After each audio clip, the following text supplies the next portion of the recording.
Good morning, Cud. Good morning, John. What's up, Zay?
It's a hard night, night for us. It's a hard night, night for us.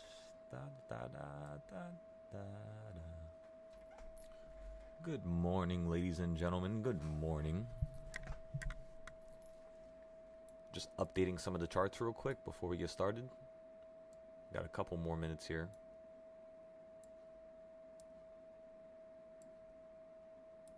These charts were so amazing last night. It was really, really easy to trade. Yep. From the bottom then. Got the puts from the midpoint.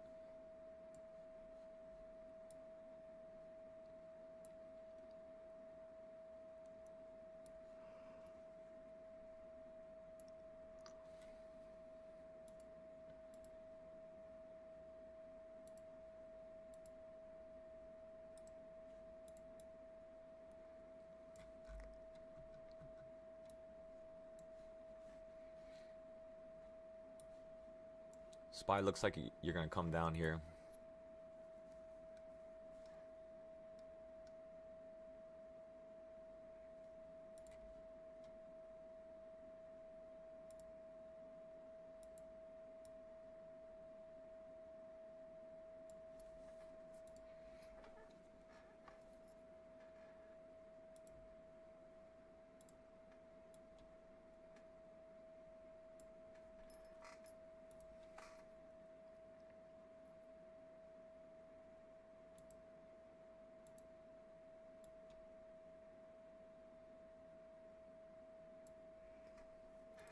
Okay, so boom, boom, boom.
Okay, so the reversal points are almost ready.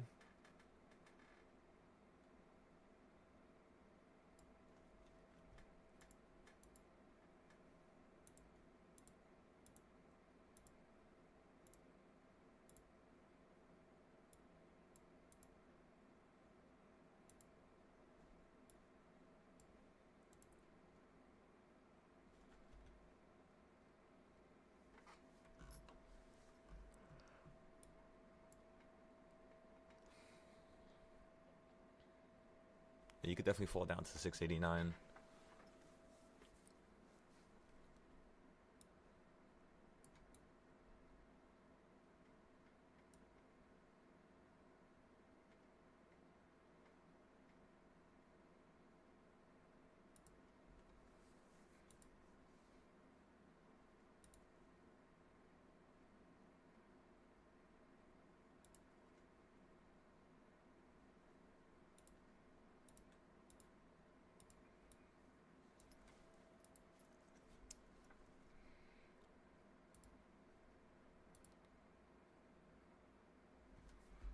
Okay, let's start getting the links ready.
Excellent. All right, ladies and gentlemen.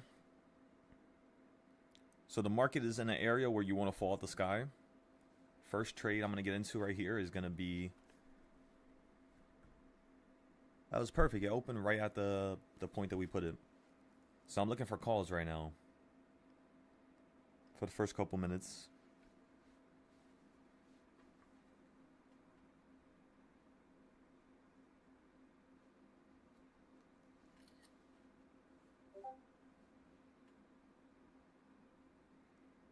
So remember, everybody, same way we were trading yesterday, we're going to just buy stuff that's in the money. And then just average down when we need to. 692 calls is the calls that I just bought into right now. 692 calls.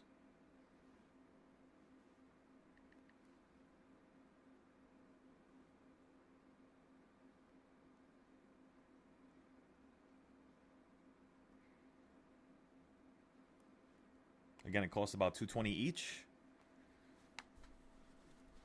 Let me see something.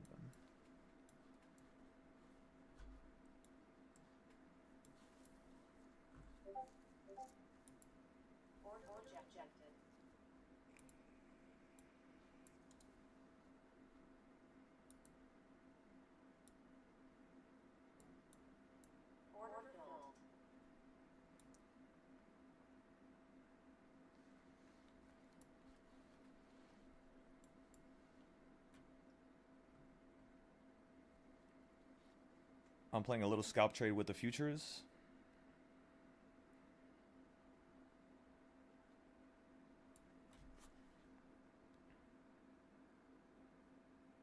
Posting this to the Discord now.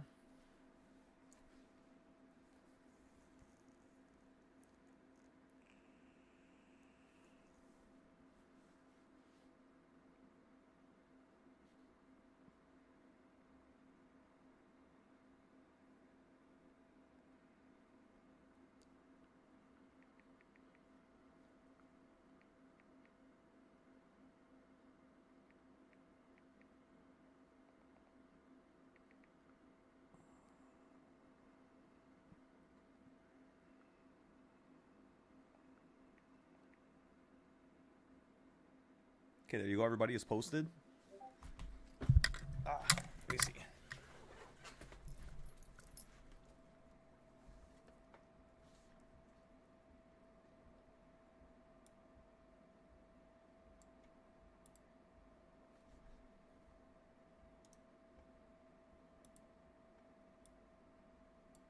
Order filled. I bought a second one here on ES. If you go below 1.5, I'm just going to sell out for a little tiny loss, potentially. We're going to give it a few minutes though.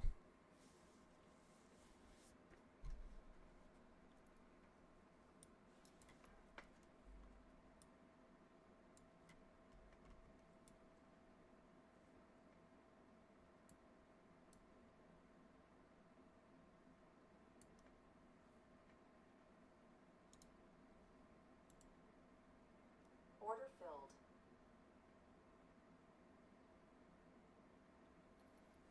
Okay, let's see.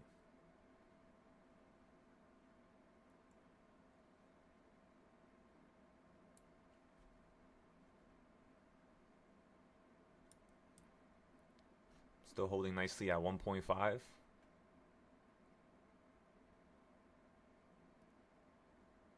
The rest of the gap fill is going to be straight down to number 3. So once we hit number 3 and 4, we'll potentially average down on the options. We're just going to give it a moment here.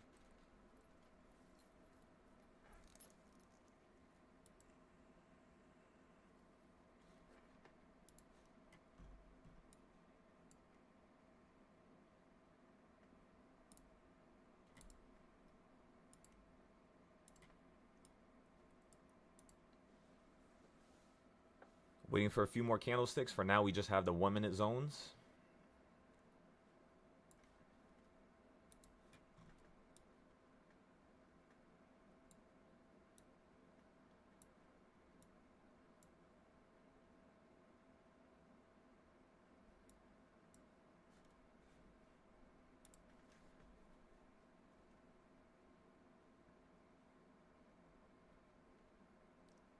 Nine, five, 50.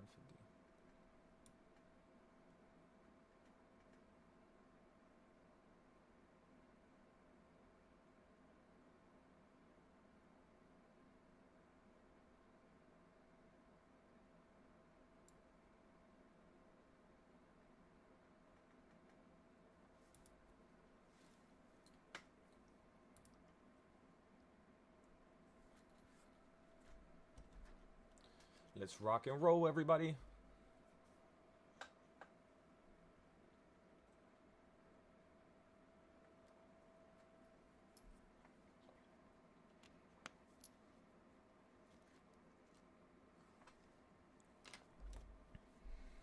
We're going to take a look at Tesla in a few minutes here. We're just letting the market trend for a second.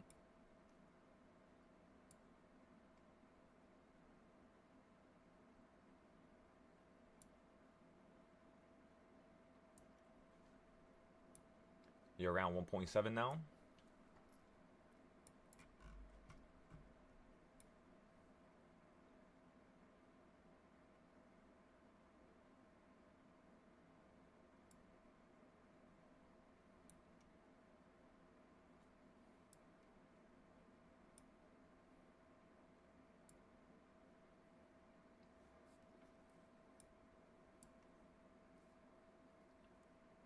You're stopping at number 2 now. Again, you might go straight through number 2, depending on what happens here, that's going to tell us what to do next going into the later half of today. On the weekly, you look bearish just because you're opening up at a high. Looks like this is going to be a potential right side of a mountain, right? Midday, we're probably going to have to wait for at least another hour for me to be able to tell you what's going to happen midday. But for now, if we hold here, you're going to start running up to the top point, to a new high. And if you start cracking down lower beneath 691 flat, like another 80 cents, you should be able to fall down to 688, 687. That's the target right now. Alrighty, so from opening price, let's see, let's go find the reversal chart real quick. Okay, so you're directly on number 2 now, and you're holding. Here's History by One Direction on Apple Music. What the fuck? What the fuck did I say? Play One Direction. What the fuck?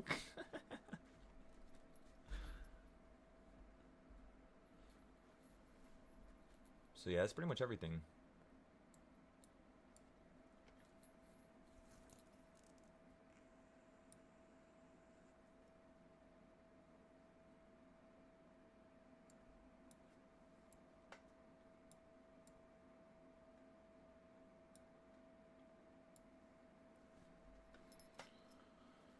One 1.5, 2.0, and potentially you might get that run up to 1.0 to the top. About half of that candle. Let's go back to the 5 minute here. Let me see.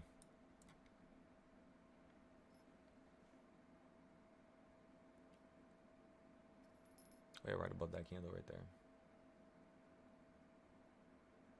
Okay.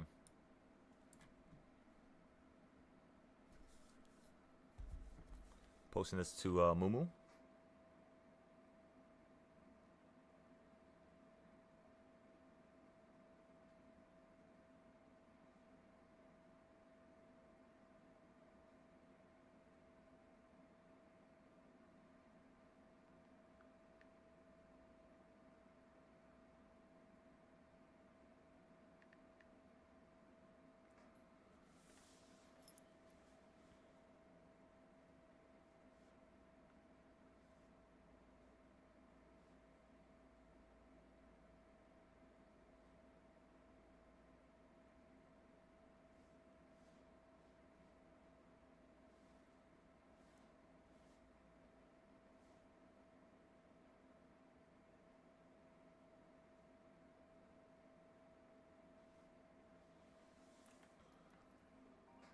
Give me 1 second, everybody.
All right, everybody.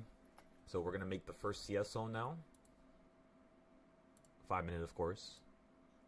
5 minute, 5 minute, 5 minute, 5 minute. Next thing we're gonna do is we're gonna wait here for just a moment. No averaging down on the options yet.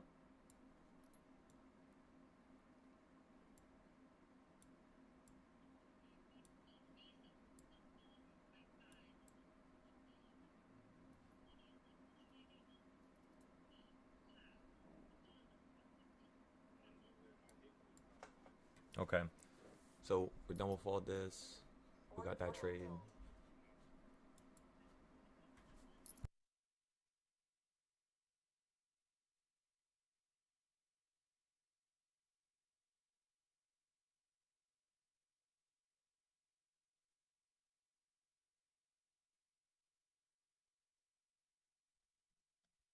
Okay, so we stopped out the futures trade here.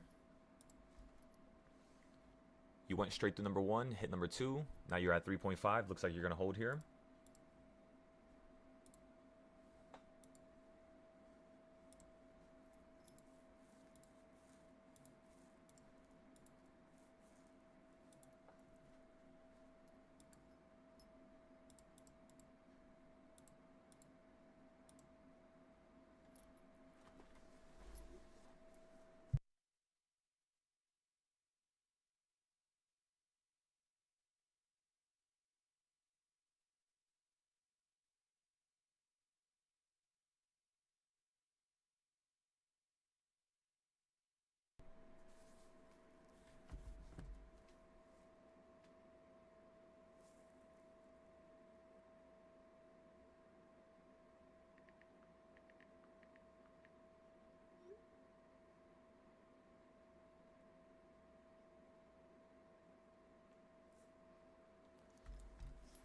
Just like we said, everybody, you're perfectly holding on number 3.5. Absolutely beautiful.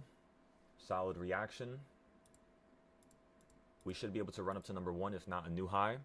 So we're just going to give it a moment now.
Alright, everybody, we just averaged down on the calls.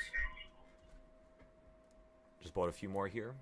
We skipped out on buying them at 5 or 6, so we started buying them right at number 7. Now we're just going to wait here.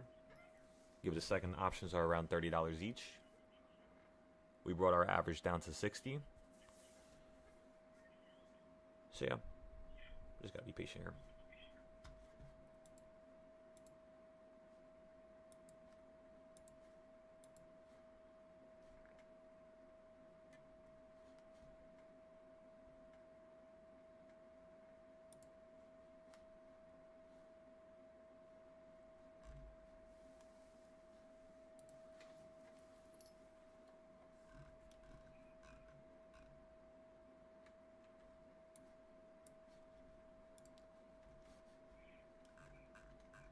Boom, we're good with that. Let's also go here. Okay, let's close this now. Actually, let's load this one before we close it.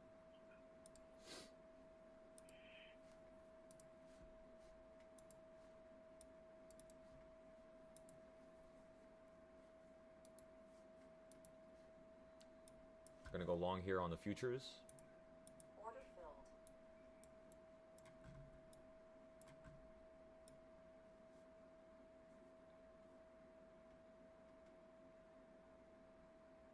Let's see, 7.5. I want to sell it right around here, right around there. Okay, let's let that rock for now. Give it a moment. Let's go look at this on the weekly real quick. Okay, on the weekly trend, just like we said, everybody, you're at the top. Looks like you were gonna fall. You fell. Now you're at the quarter section of the whole entire weekly trend. And at this point, what I want to see now is you either hold around this quarter section, if not just flash, and then once you get to the middle, we'll start buying the calls again. Pretty much the same ideas as last week. Nothing has changed, which is why we're not talking as much no more. Because again, it's the same ideas, you know.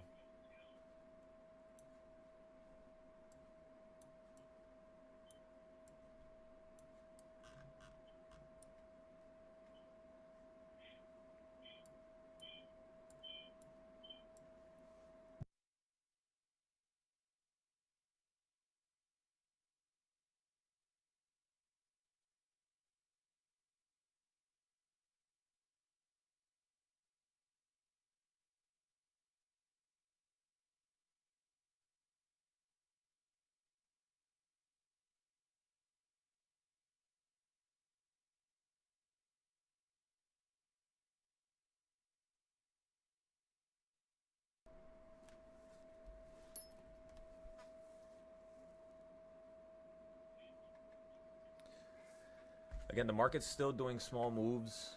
You're not getting any type of large move that's ripping you out the area. It's just taking you from the top, putting you right back into the 680s. I mean, you've been doing this for over 3 months straight. So, you know, we're used to it now. We know about it. In order for us to get something that's going to expand, we need to get below 681 or get above 691. So 681 and below, we could drop out the sky. 685, 684 is just that next module beneath the area that we really were targeting this morning, which was 688, right? And yeah, that's pretty much all. Perfect, perfect, perfect. And then on the euro, we started the cheap account, the 3-cent account. I believe we sold out.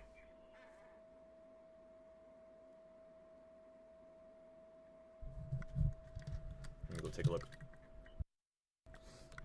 Yeah, so we sold out for a single cent. Now this account is at 4 cents from 3 cents. I'll show you guys later what that trade was. But it was pretty much just a call. We were just trading the upside. And we bought it somewhere down here on the 25th. Yeah, like literally right around here on the 25th. And then we sold it the second you popped up right here. Let me show you. Because you had initially this run up, which is straight to the midpoint. Then you had that run up right there. So what I was looking for was simply a run up to a level that was like kind of like right in between. So I bought at the bottom, and then I sold it when it hit like right there. Why?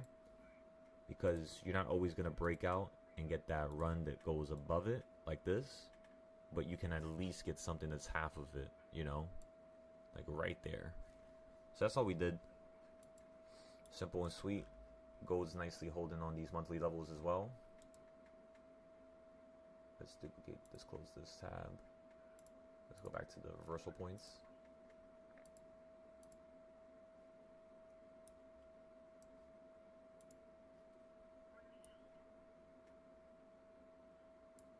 Okay, so you go straight to number 8. You're at number 9 now. So now we're waiting for number 12. And then we're going to buy another set of options here. At number 12. We're going to start potentially looking at it at number 9. Or not number 9, number 10.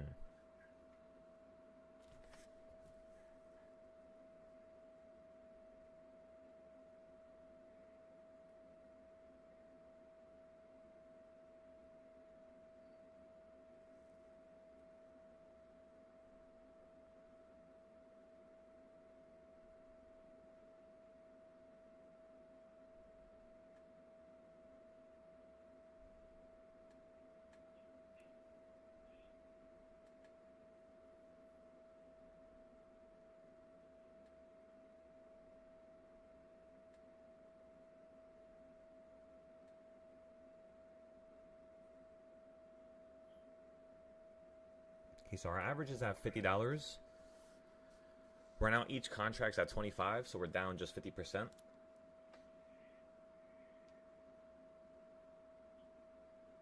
Probably give it like another 30 minutes and then go from there.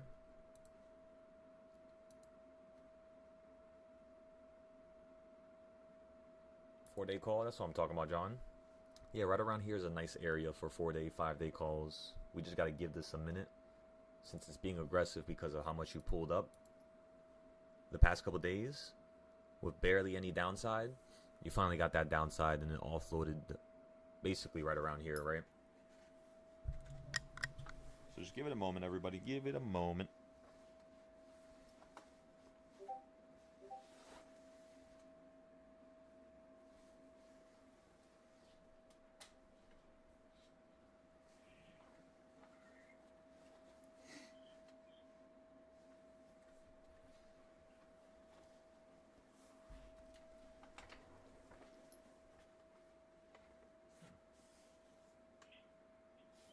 Where did I put it?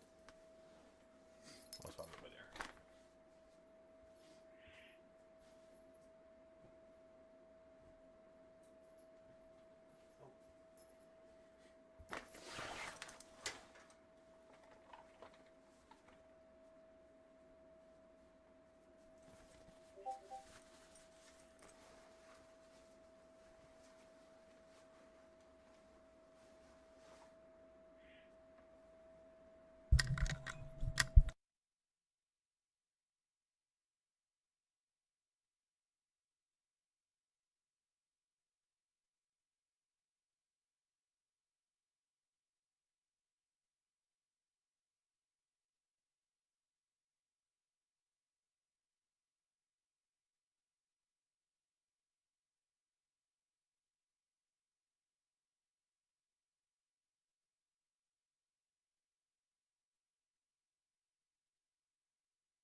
By the way, everybody, I'm sending it into this Discord as well. Remember, you have to do the notes this way and in this fashion every single trade. Every trade. If you're going to sit here and tell me that you're too good to not do notes and you can remember in your head, you're going to have to leave this Discord. Okay? I'm not going to ask again. Has to be done this way, or else you're just not going to progress. You know? It's a lot of work. It took me like a whole hour to write that out. But that's just what success calls for, you know? You're going to have to spend the time every single night just chopping up your ideas, seeing what you could have done better. And that's all. Again, everybody, we knew today was going to fall out the sky from 3-4 weeks ago. In fact, if we show you some of the other charts, just like this one here, you'll see the specific arrow pointing to the exact area that you're currently at right now, because we knew you were going to drop here. We just thought it was going to be either yesterday or in like 2 days from now. We thought today was only going to drop down to maybe 688 and then hold around there. You just wanted to complete the whole trend now, which is a good thing. That means after you just got an explosion to the high, you fell down and erased about 80 to 90% of it. More so 80% to like 75% you erased right there. And then now we're going to have a little gap to the top. So you could say over the course of the next 4 or 5 days, we should be able to see this run up real nicely. Remember, today is also a couple days before, 1 day before PPI, month over month. PPI. So they're finally going to release that information. And then they're releasing CPI on March 11th. This is not something I want to see here.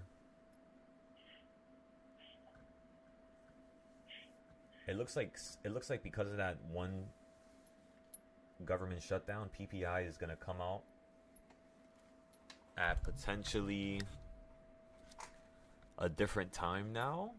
I'm assuming maybe in April it's going to be the regular pattern where PPI is a couple days before or a couple days after CPI. For now, this is a little too far away from each other. This is like really different. If they keep it like this is going to change the whole entire market. I can promise you that. Remember, this is the first time this has happened in the last 4 or 5 years. So it's definitely something we should pay attention to. PPI. Come on, ladies and gentlemen. So again, you're at number 9. We're waiting for number 10. And then we're going to start buying some new options and then average down at number 12. If it just stays stuck here, we're going to let the market kill value and then get the contracts at a cheaper value, pretty much, at like around 11:30 to 12. Once you go beneath 684, again, everybody, you want to fall towards 681. That's going to be your next level. So the way you would meticulously go about playing this, of course, is let it hit number 10. Once it gets below number 10, you could play some options for number 12 or number 11. If you can't get below number 10, it just means you're going to run up to number 8 again. So just watch out for number 8, see if you can get above it, because then you could just continue to play calls to number 5. So above number 8 calls to 5, below number 8 puts to 12. And other than that, you're just waiting, everybody. You're just waiting.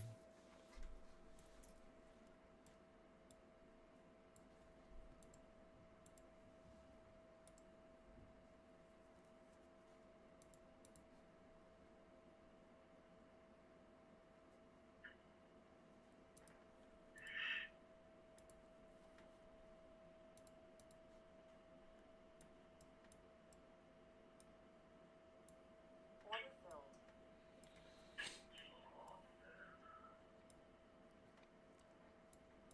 We're going to play some longs here. Up 750. Up 1300. Order filled. Sold for 1300. Order filled. Going short now.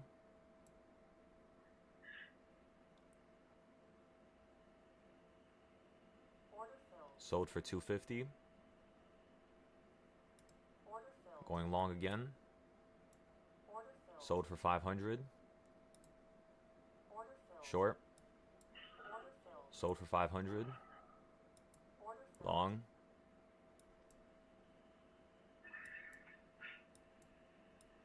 Order filled. Sold for 1300. All right, so we just made 4,000 within the last minute and 20 seconds. So the way we went about doing that was we knew the market was below the ninth reversal point. So we played the continuation going up towards it. Once you hit it and you got above it, I sold out and instantly went short for you to fall down on top of number 9. We sold that instantly. As soon as you dropped and we sold out, instantly long again. And then we sold out for that 500 trade, right? Instantly short again. We went to a level right beneath number 9, sold out. And then long right after. And that was 1300. So again, that was 1, 2, 3, 4, 5 trades within a minute and 20 seconds. Just using this fast momentum to our advantage. Because we know it wants to hold here. We know it was really dramatic in terms of the drop there. You don't normally drop straight down to number 10 without having any type of solid reaction to the upside. Like, it was a straight knife out the sky. So we were thinking you're going to have some type of upside today in the morning, if not towards the afternoon. But you just, again, took the most extreme route, which is still not a lot. It's still a very small trend. It's nothing too insane, nothing too crazy. And that's really all, you know. Now you're at number 8. So now I'm going to go short. Order filled. Order filled. Sold for 500. I'm going long again. Same thing I did with number 9. Order filled. Sold it again, going short again. Order filled. Order filled. Sold it again, 3 times in a row right there. Now we're going to wait because it's not at number 8. That was another $1,000 right there. 500 and 375, then 125. Okay, everybody. So, what we're going to do next here is just wait. Really, there's nothing else to do. Before we put more money down, before we have any large loss, take a step back, watch it, see how it drops, see how it slows down, and then we'll continue to play whatever direction is chosen. Looks like the market's going to hold here, so I'm going long for a continuation play.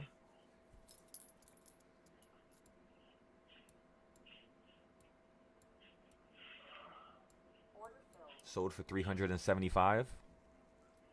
Currently, we're still in calls. That is correct. We haven't sold them yet. When we sold them, we're going to post them right away on the Patreon, Discord, and on the Mumu community. So just be on the lookout for that, everybody. Be on the lookout for that. That should be pretty good. We also looked at some of our trades from last night. We broke those down in case some of you guys want to see how I use my trading styles in correlation with, after hours or during the day. And you guys could go about trading that way, little by little, right? Little by little.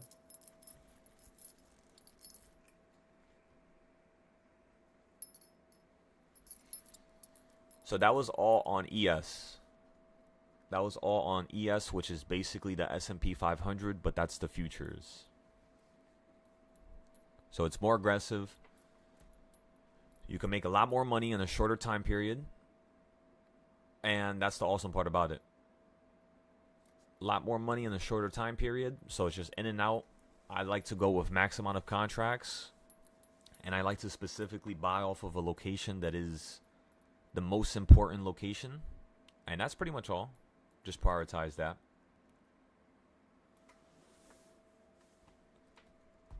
Alrighty. Again, you guys should check out the trades, It's not easy to have 22 trades or 17 trades or 30 trades in a row with no losses, but yet we do it all the time, So I want to show you guys how you could do it, so you guys could steal that skill and you guys could, profit however you want, really. There's nothing really holding you back besides yourself. As long as you know that, and you could see how I'm slicing and dicing this market up, you can simply just steal the skill and improve it in your own way. That's all I want. That's all I need.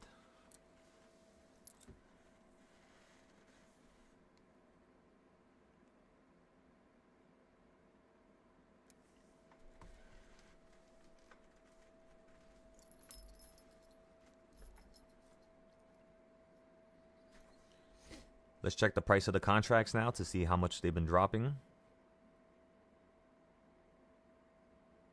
Still the same price.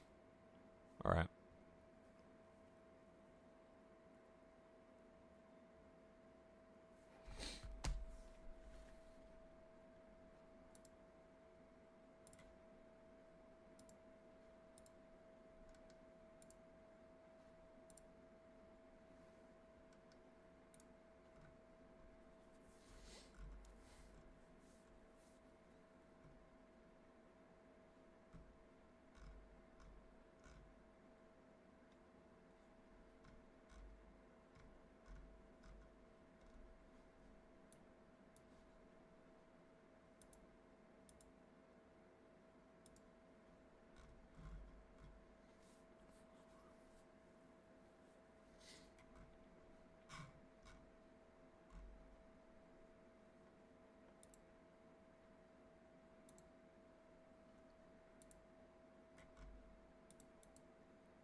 Yeah, that's pretty nice actually. I didn't know I was doing that there.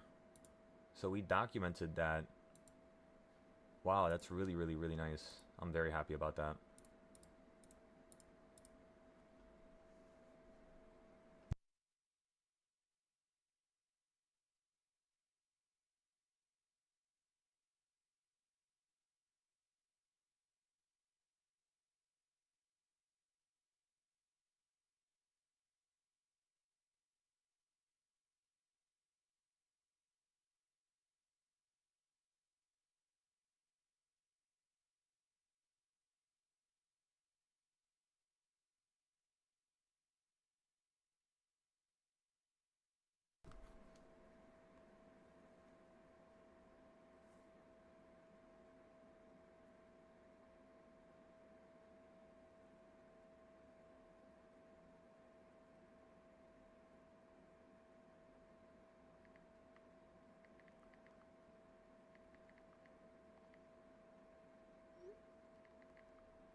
Meantime, let's go ahead and fix this stuff for Patreon so I don't forget to do it later on today.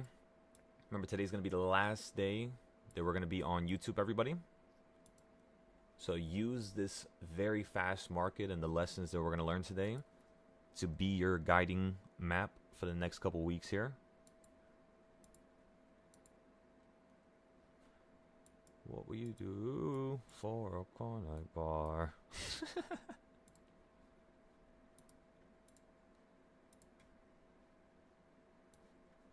Let's put this down here.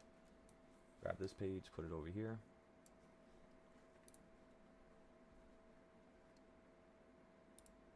Put some music on.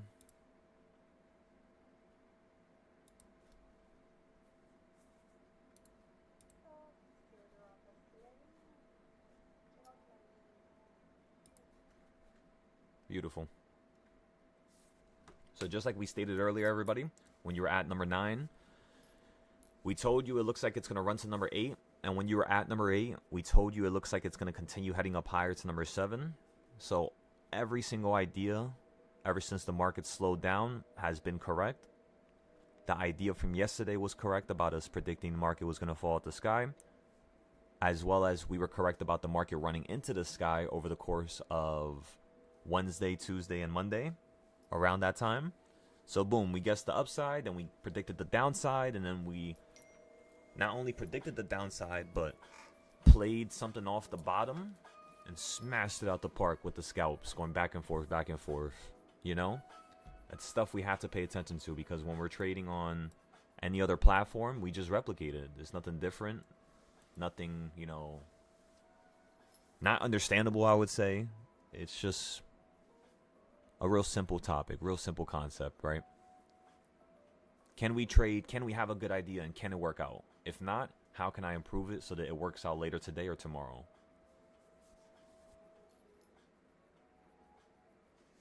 So So basically, I have a trading camp. Trading camp is gonna start tomorrow. We're gonna prepare for it, using the last day of the month. So all of March, it's gonna be completely private, just on the Discord. I was just waiting for the anniversary, which is today, in order for us to actually, change the prices for the Discord and change everything. I just want everything done on like certain days, just so it's easy to remember in the future. So yeah, the Discord is going up from $200 to $1,000 each month. It's about how much we make on a daily basis, so it's appropriate now. Last year and the year before, we were specifically only targeting the cheap options and making a little bit amount of money every day, like $250. And after doing that for 2 years, most of the students are now prepared to scale upwards. So that's why we're using more capital. That's why we're buying stuff that's in the money. And yeah, that's really all, Nice step-by-step system.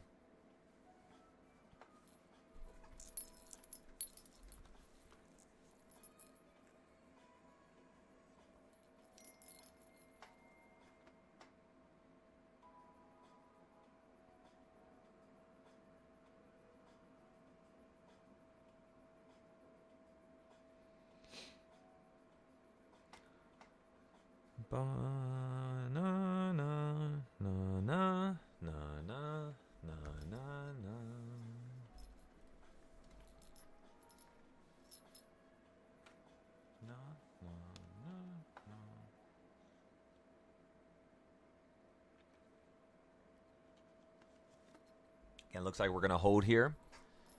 I could see us having some type of slight downside. You know what I mean? Before it consolidates and starts heading up higher here. But let's just take a step back. You said you don't think you're going to be there soon? I mean, I wouldn't say it like that, brother. Think about it like this. I just had somebody join the Discord, and they've made over $1,000 in just the course of 1 week. Their first week. So, I think it's possible. You just got to have some extra capital. Got to stack it up. Make sure you have a nice little safety net. If you're going to pay for something that costs $1,000, you have to at least be making $10,000. You know what I mean? At least $5,000 to $10,000. And that's in a week. That needs to be the case. In terms of the month, yeah, you should easily make 20K, 15K. But that's why I'm putting the prices up, because it's going to cause people to make more money. Again, we're done with the low amount of capital. We know how to trade a $5 account, $10 account. We've taken $4 accounts to $1,000 within 4 days, within 5 days, within 10 days. We've done so many challenges, So it's kind of like, now we have the skills. Now we have all of the tools underneath our belt. They're refined, they're sharp. We know what each tool is used for, right? And as long as that's the case, we can continue to scale and go further. In most cases, when people just go far without properly planning, they tend to yield a certain amount of success that's not the peak of what one could have been at. So holding yourself back in the short term to make sure that your knowledge is, at that higher level, at that level where it's something that's foundationally able to allow you to see the success and see that this is real. Not that it's still a possibility, not that it's still random. Can I trade? Can I make money? These questions that you ask yourself, the questions become a lot more simpler. They become a lot more quiet. Less noise, and it's like you can articulate that exact reality. That's what happens when you get to that last level in terms of trading. And what we did was we forced every single one of the students to get to that level, even if their motivation factor wasn't kicking in to allow them to make more money, because maybe they weren't motivated to make the money. That's literally most of my students and their problems, like the bad patterns. They just don't really plan to make X amount, because it's kind of like random with the options. But there's a way to make it similar and the same, which is how you guys see me do it every day. When we buy 10 at a time or 5 at a time. So I'm just trying to get that, stuck in everybody's brain and make sure I can concretely show everybody just how I do things, because, It's no joke being on a 36 win streak. We've had a higher one last year. I believe it was around 50s. But still, 30 win streak, 30 trades in a row, including multiple days. That's pretty cool. And I'm happy I can actually show you guys that. When I was first starting to trade, I didn't know it was going to be possible. I didn't think it was going to be real. I didn't think it was going to be all this, you know? I was never expecting it to be to this degree in terms of how amazing it was.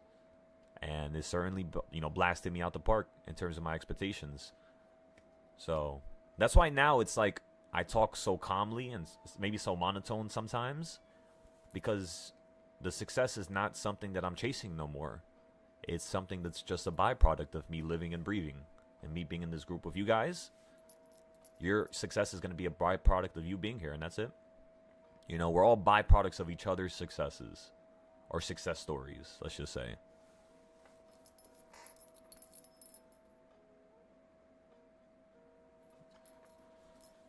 So if you buy the year 2 option, you're basically going to get stuck at paying $200 a month, just like the rest of my students from year 2. And then we're going to open up the year 3 thingamabob. And then we're going to close down the year 2 one. So year 2 is going to be closed in terms of the Patreon. And then year 3 is going to be open. But that's going to be later today.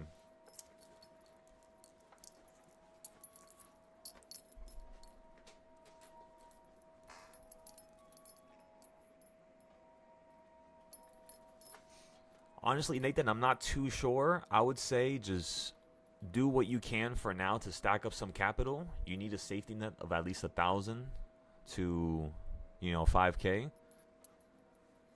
As long as you could build up that safety net with short-term options, you should be fine. Just prioritize the 4th and 5th reversal points and then averaging down on number 8, just like how we did today.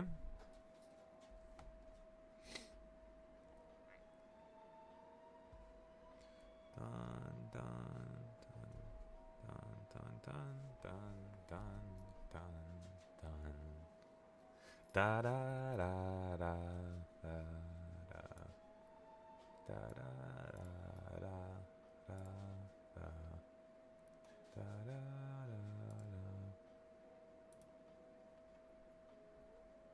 What was that one song from yesterday that I was listening to? It was really, really, really good. It gave me some good energy. Let me see.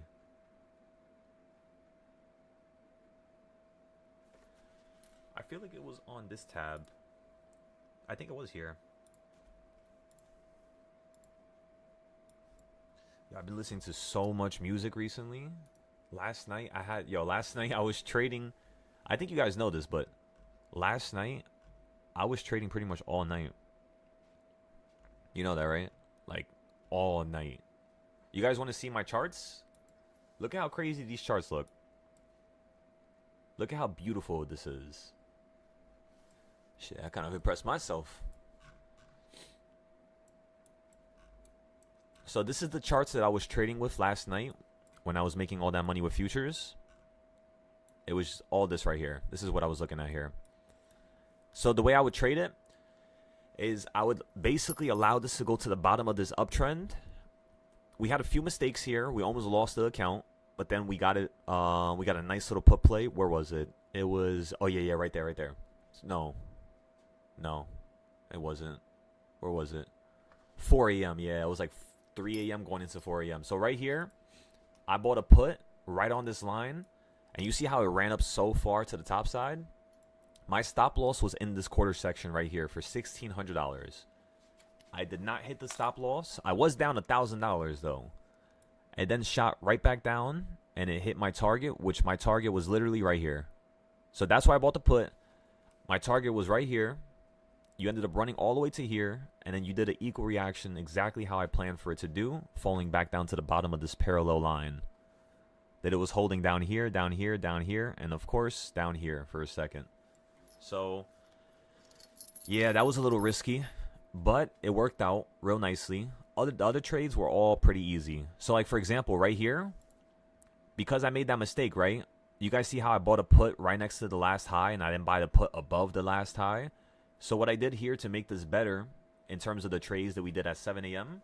in the morning was I purchased a put right up here instead. You guys see how I had more opportunities to get out of this trade as compared to, down here, let's just say, for example, when you were running up into the sky, I had way more opportunities to get out here. And that's what I look for, is what's going to give me a proper, opportunity. What's going to at least allow me to have a chance. And I didn't get no trades off of this one. I missed that one. But then you fell to the bottom. And once you fell to the bottom, that's when we started going long right around here. But we had to sell out. You had a beautiful bounce where we bought in the morning when you fell straight down to 1.5. But again, you wanted to go down way lower. Now you're all the way down here at number 10. So when you were at 1.5, we started trading the futures. You fell down. We sold out. And we were pretty much waiting now. And then when you hit number 8, that's when we started trading again. You see? I wasn't trading at all throughout this whole entire situation. I let it hit my point of interest, and then I started going back and forth with it. So it's these little attributes that you want to have to be able to profit on a consistent basis. That's all, So like here, for example, if I do any type of a trade, what type of an idea am I looking at? First thing I would do if I'm looking at this is I'm going to make sure my charts are on the 5-minute. The next thing is I'm going to create all my CS zones. We delete this 1-minute one.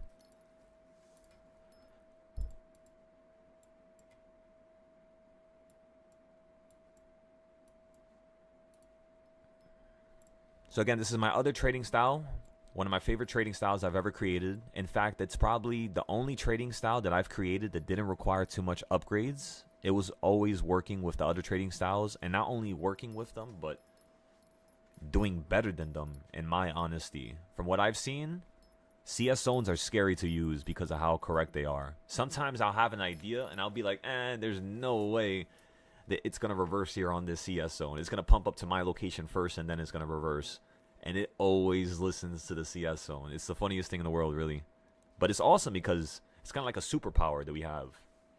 So now we're watching this take place. What does this tell me? This tells me, wait, point blank. We got to color this first. So today is it's 9:30, right? And it's the 5-minute zone. So I'm going to click this one. 5-minute CS zones from 9:30. So it's all organized. I would do the 30-second right now, but honestly, I'm not trying to have all these blue boxes everywhere. So we're just going to not do 30-second right now. We'll just stick with the 5-minute. Stick with the 5-minute, and then you're going to use the 1 minute to trade off of it. If you create zones on the 15-minute, then you could use the 5-minute to trade off of it. If you're trying to use the 15-second or the 30-second, use the 1 minute CS zones. Always use the zones that are created with the time frame that's one above it in terms of whatever you're using. So I like using the 30-second time frame, so I create zones on the 30-second, the 1 minute, and on the 5-minute.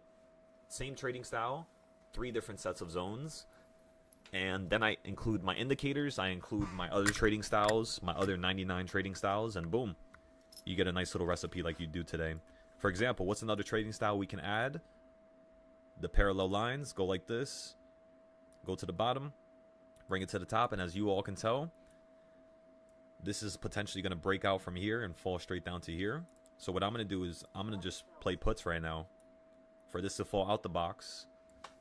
This is a very aggressive trade. However, this is one of my funner trades I like to get into. Sometimes I go long here, but right now, since it still looks like you're going to have a little bit more downside, we're going to go short at the bottom of that line, and let's see how it turns out, right? Let's see. And then if we have a loss, we're going to write down what we could do to improve, the trade. If we have a profitable trade, we're also going to write down what we could improve. Win or loss.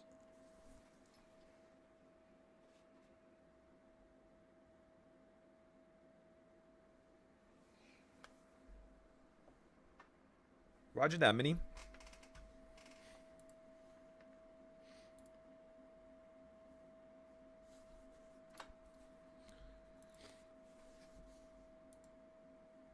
By the way, I'm going to be updating the Patreon, so it's going to be a little bit easier to find my trading styles.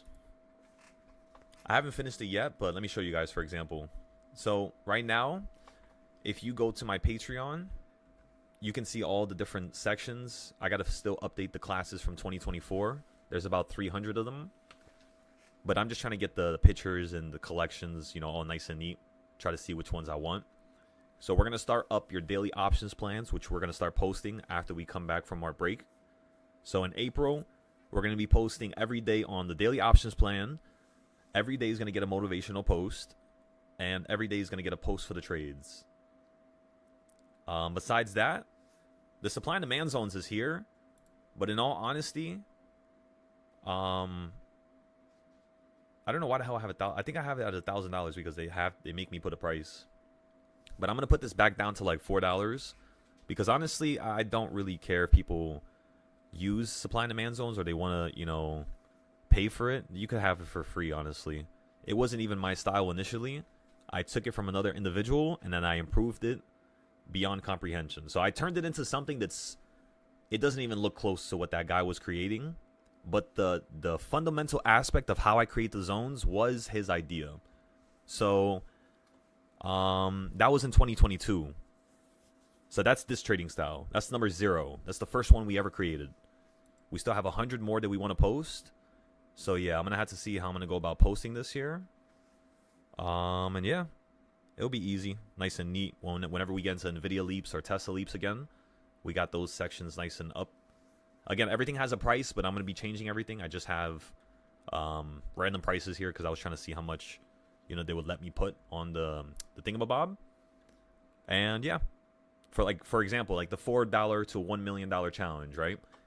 This is only going to cost the individual $4.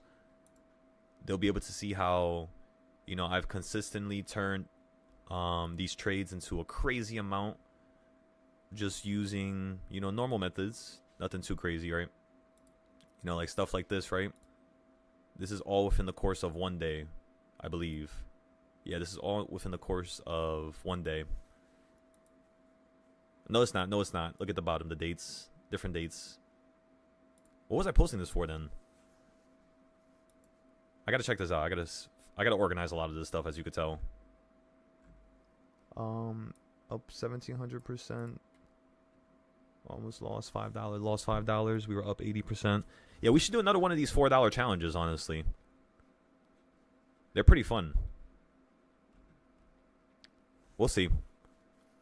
I have a few more things I need to organize, and if I still have some free time, we can add this to everything else that we're doing in the next 30 days. All right, everybody. So I want you to notice something. We bought puts at the bottom of the zone. You cascaded up the zone, right? Which could have been done just due to the fact that you were hitting another line over here.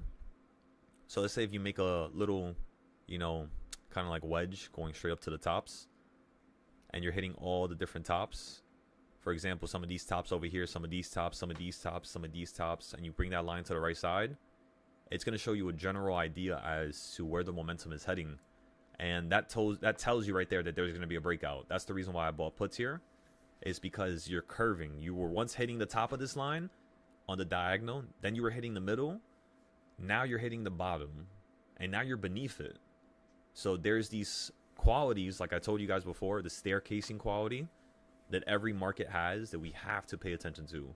Because whenever you pay attention to the staircasing, all you got to do is buy at the bottom of a step, let it run up to the next step, and sell it. You know what I mean? And that's it. That's really all.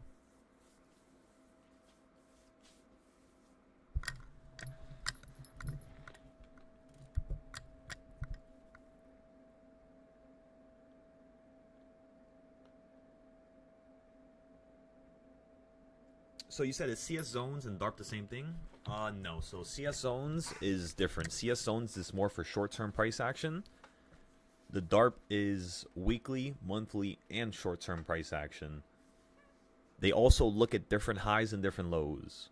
CS zones pay more attention to the specifics of each candles throughout an opening session, versus DARP pays attention to the whole range. You know what I mean?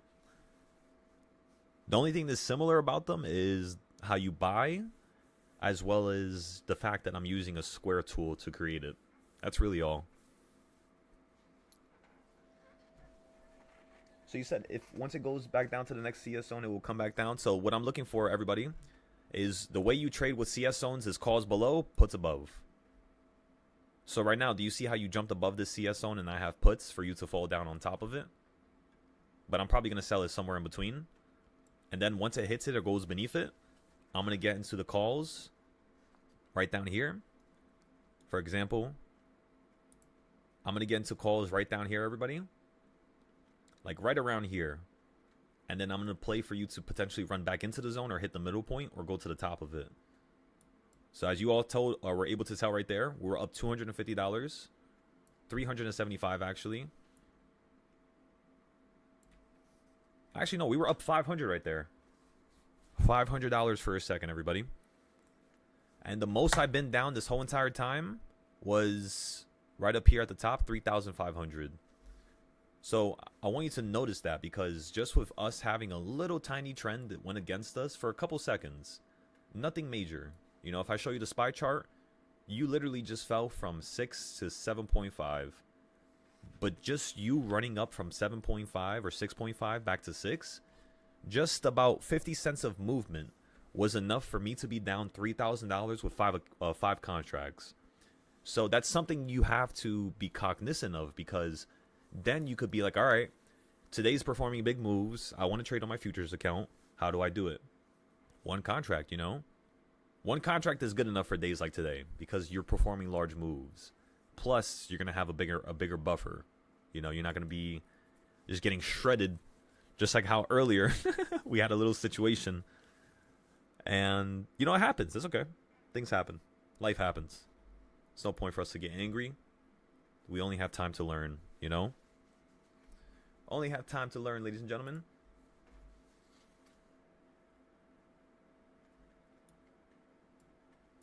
That is slightly... No, yeah, literally from 6.5 back up to 6. You fell down around $4,000.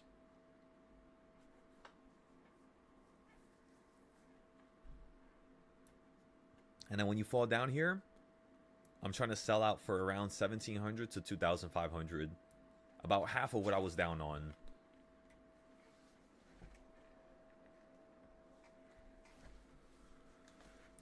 Alrighty. So we're still holding the calls from earlier. We're giving those a second here.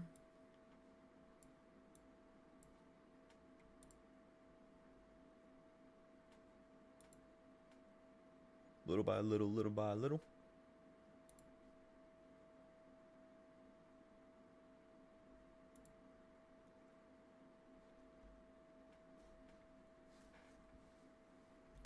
Also, I'm going to have to go to the chat and post this as well.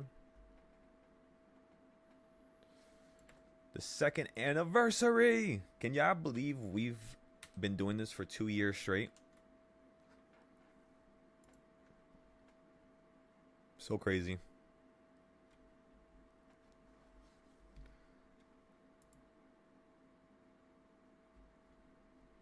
Let's go ahead and go to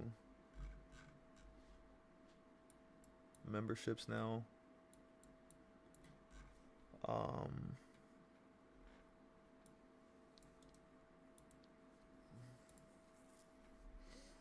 A new tier, Prodigy year number 3. Monthly prices, 1,000. Tier benefits. I mean, obviously you're gonna get all the benefits, of course. Same stuff. Nothing changes with that. Advanced. We are gonna limit the amount of people that could join the Discord, though. So last year, with the success that we had, you know, kind of like consumed or just got to taste, it was able to allow me to understand whether or not we can help X amount of people. Because, you know, realistically, if we're trying to scale this business, you know, we got to be smart with this. Everything has to be very, very perfect. You know, for the school, for the prop firms that I'm trying to open up, for the websites, everything has to be like on point. So when it comes to the amount of people that can join this Discord, currently we have 30 people, right? The max amount of people that I want in my Discord is going to be 100 people. That's it. I don't want more than that. If I do more than 100 people, The only way that that's possible is if my students that are currently part of that initial 30, if they graduate, pretty much. We have a few students that graduated. I just need to have at least half of them graduate, another 15 students, and we can go from there. Then I can open it up and allow a few more people. But other than that, there's no need for it. It's just going to drive me crazy. I had 150 students at one point, and let me tell y'all, it's not that easy. You pretty much my whole entire day, every single day, all my free time is taken away, which is it's not bad. It's not a problem. I don't really mind it, but you got to have some type of break time. So that's what I'm making sure that we incorporate now, going into the future. So yeah, only gonna be 70 people that could join from here on out. Manage Discord access. That's fine. That's already saved.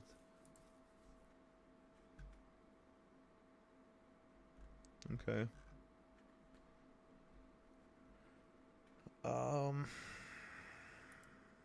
And then market mastery. So I'm gonna have to take out that last tier, the market mastery tier, because on Patreon you can't put prices at what you call it.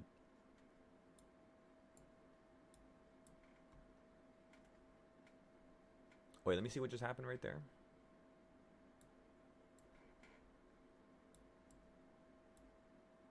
Okay. So SPY's heading up higher here. You're about to hit number 5, just like we wanted. Once you hit number 5, we'll see if it's going to get above. And then we'll potentially start playing some puts here against it. Thank you, Minnie. Appreciate that. Okay.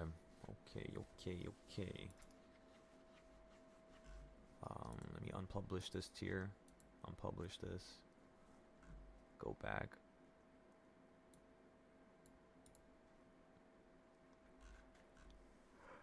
Oh my goodness.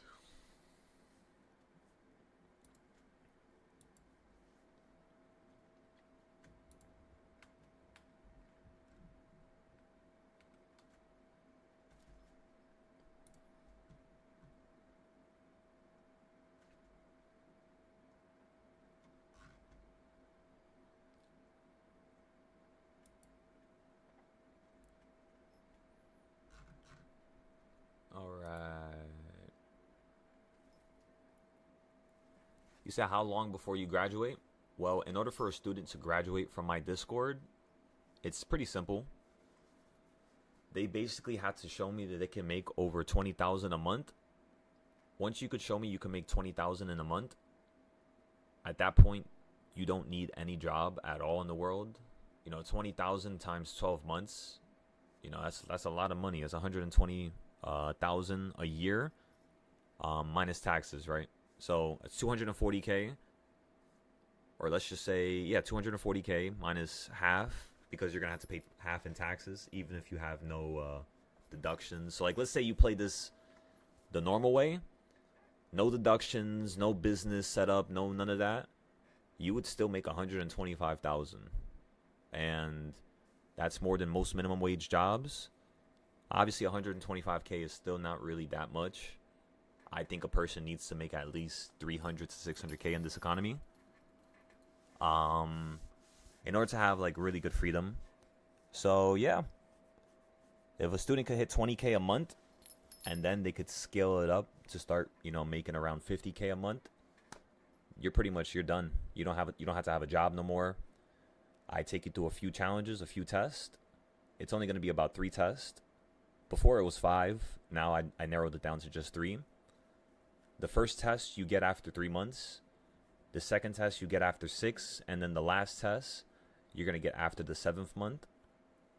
And yeah, that's pretty much it. So in 7 months' time, any student that ever joins should have the ability to graduate. That's what I'm going for. And then after that, I'm going to try to see if I could teach people within the course of a month. Just like how Cud just joined the Discord and he's just chopping it up. Within 1 week of him being here, I'm pretty sure he's at least gained a year of worth of experience. Just him being here the last couple days. maybe even more. I could be kind of like not being a little bit too conservative right there, maybe. But yeah, that's how I'm thinking right now. How can I teach people faster? How can I get better at this? Because yeah, I just want to be the best teacher in the world. That's all I care about, ladies and gentlemen. Come on, we gotta be the best. Otherwise, what's the point of even starting? You know what I mean?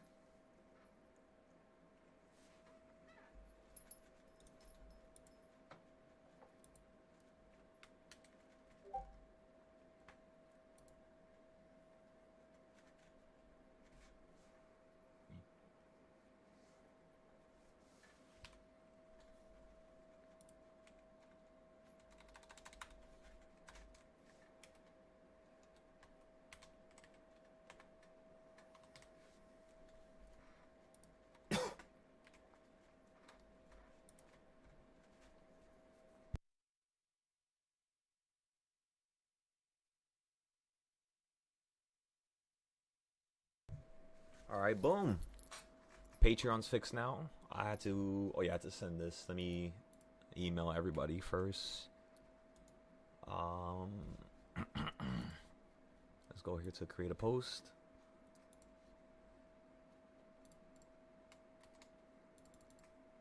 Copy, paste.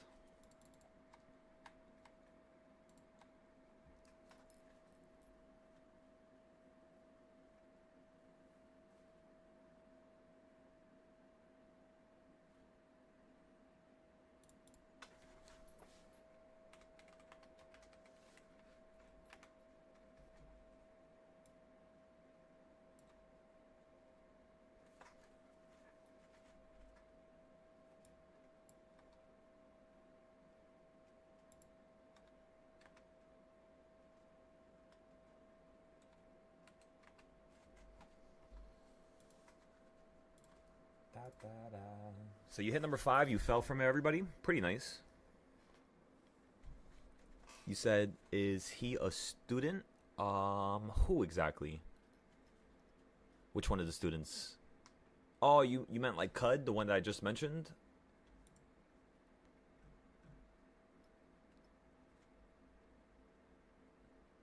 We're all watching his success right now. We want to make sure that we continue to see growth here. You know what I mean? Come on, everybody. He's been doing amazing so far, though.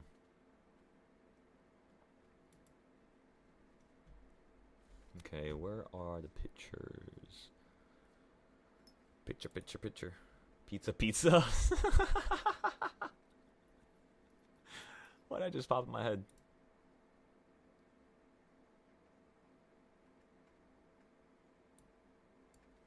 Everyone. Allow or add to collection. This is going to be updates. Set publishing day, no. Tags, no, not necessary. And publish. Boom, everybody. So we just let everybody know.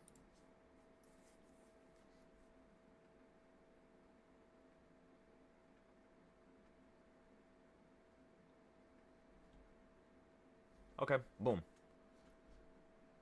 I'm going to post that to Mumu, but later today. We don't have to really post anything right now. NVIDIA. Note how NVIDIA fell from the exact location I told everybody it was going to run up to because of earnings. Just like we knew, everybody. Isn't that so weird? You know what I mean? Like, it's freakish. But that's what happens when you look at stuff on the bigger time frames. You always, you know, perfect it on the smaller ones. We said the market was going to run up to here on NVIDIA. Why? Because according to the price action on the left side, this was the next better location for you to run up into. And we were perfectly correct about that. We then said if it doesn't go up higher, it's going to fall down to this circle. But it doesn't really care about that circle right there because that's where you were at yesterday, you know what I mean, at the low. So it was going to go past it and then hit this circle is what I told everybody. Because of what happened here, you hit up here, you hit down here, but you didn't hit in here or down here.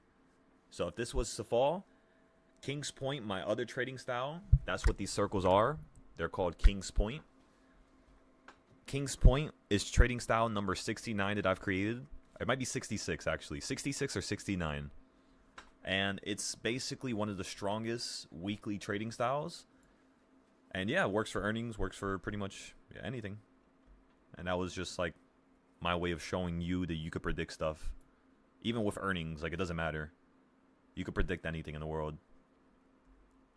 Tesla? How's Tesla doing? We haven't looked at this chart in a little bit.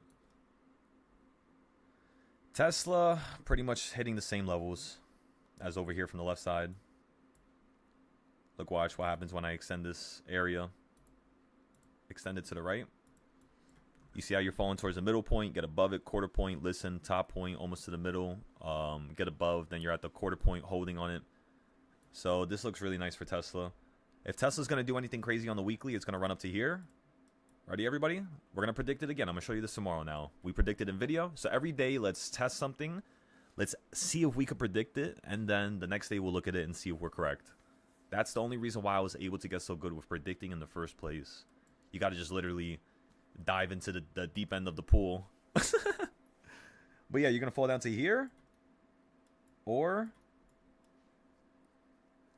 I would say down to here or here. So those are your 3 locations you're going to fall down into. If Tesla wants to run up, first you're going to hit that circle. Then you're going to hit this circle. Looking at the last highs, right? You hit up here, hit down here, but you didn't hit right there in the middle. That's where you're going to run up into right now again. And then above this one, you're going to have another buying point up here, or selling point, because this is above you. And then another selling point up here like that. So these are all the locations where I would wait for Tesla to hit in order for me to buy or sell. Just like that. Within 1 minute, we were able to put that down on the map, and, you know, it was beautiful.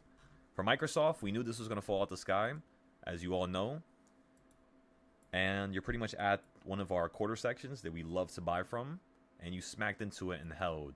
However, since we weren't planned for this and prepared for it, we weren't watching it when it was falling. We knew it was going to fall.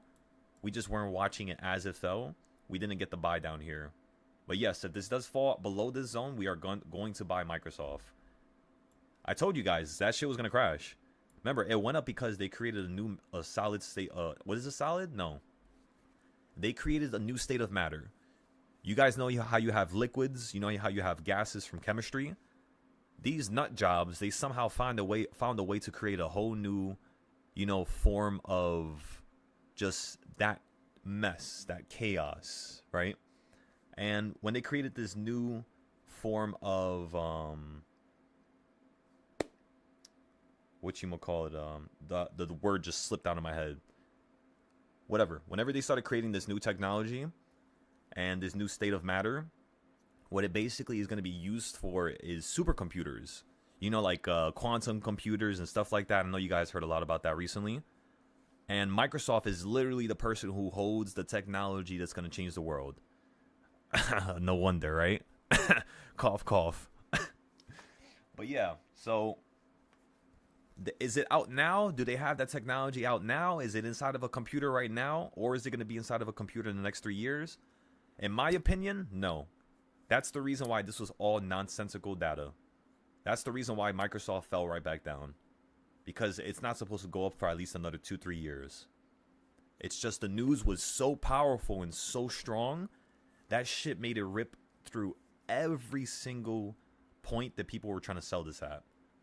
And yeah, we could basically start buying Microsoft now. Yo, I'm not gonna lie to you, Microsoft was so amazing when we were trading it over here. We made so much money in 2024. Just literally trading these bottoms. It was insanity. Meta. You guys know I don't really like Meta. That company it just confuses the living life out of me. Of course, that means I need to do more research, and I definitely agree. But right now, we're too busy with other things that are more important, so we're not going to do that right now. But yeah, you are perfectly hitting everything nicely, you know? All these zones and whatnot. Basic consolidation. Oh, no wonder. That was when I did the consolidation chart. This is another one of my trading styles. Because I'm like, where's all my charts? Why is everything like a little old? It's because, yeah. Wait a second. Wait a fucking second. Unity. Holy shit. I've been waiting for this ever since April. You're at $18. Wait a second. Oh my goodness. Our next payout, we're going to put a whole entire, at least quarter of it into just this one ticker here. The reason why I love Unity is because they work for the metaverse. And of course, if the metaverse is built upon a game engine, which is Unity. Unity has made a lot of games. You know, I've used them when I was younger, when I was 15 years old, 14 years old. I used to always play their games, and they were pretty good. So if they're going to be the winner, the leader of the metaverse for the next couple years when it comes to VR and all that stuff, they're going to hold a lot of potential in terms of growth. Now, Unity once was $210 in 2022. And what we kept doing was we just literally kept buying it at the bottom. So you guys know my DARP trading style. I put DARP on this, and then when I put DARP on this, I got a crazy-ass trend. You guys want to see it? Let me show you. I posted it on the Discord. Because you guys know how I am with the Discord. We have over 100 different companies that we posted last time for leaps. Meaning, in terms of the trades that I post on my Discord and the Patreon, we have over 1,000 new entries that you guys could get into if you guys are watching certain stocks and tickers like Redwire or, just random names. Doesn't really matter which name. It could be any name. Like, for example, remember how we were trading Target? And then, boom. Made some money with Target, made some money with QQQ. Made a bunch of money with SPY. QQQ. What is this? 670 strike. I think we took a loss on that one. I could be wrong, though. Yeah, I think we took a loss on that one. Wait, what day was that? November? Maybe. I'm not too sure, actually. I don't remember. Oh, yeah, and this is BG. He's one of the best students that's on this Discord. As you can see, he buys contracts when I tell him to buy them at the low. And this man will hold them for fucking months. This is the funniest thing in the world. Because everybody will be out the position. We'll be in like 20, newer leaps and stuff like that. And he just has this one contract. And I'm just like, oh my God. That's awesome. He always trades like that, by the way. Every 3 months he sells. Every 4 months he sells. He's in the medical field. So he doesn't really have time to trade during the day. But BG, you guys, I want you guys to understand how much I appreciate this man. This man was very preemptive on joining the Discord in the beginning for a very valid reason, as I was just starting to learn how to teach people. And our relationship as brothers grew so much to the point that, we have a certain amount of respect for one another that I've never really had for, too many people in this life. And I'm not going to say why, but just know that he's one of the people that I respect immensely in this Discord. As you can all tell, you guys never see him, but he has never left one time. He's been paying for every single month for the last 2 years. And he told me he was never going to ever leave. Not because he's trying to use that to make me feel better, but because he told me I changed his life so drastically that if he leaves, it's him doing me wrong. And I've never heard a single man tell me that in my life. So, it's crazy. BG is absolutely amazing. And we got Danny over here. Thanks to Danny, we had a lot of beautiful plays last sleep, like Intel or some of the space companies.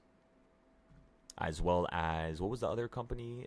Unity. Not Unity, SMCI, Semiconductors. Or whatever you call them. SMCI. But yeah, everybody, this is how much charts I post. So for Unity, this is normally what the charts look like. Palantir, BABA, HE, SMCI, Unity, there you go. So as you all can tell, what chart is this? I want to show you. Chart 1 testing. And then let me show you the other chart, the cool one. Look at this one right here.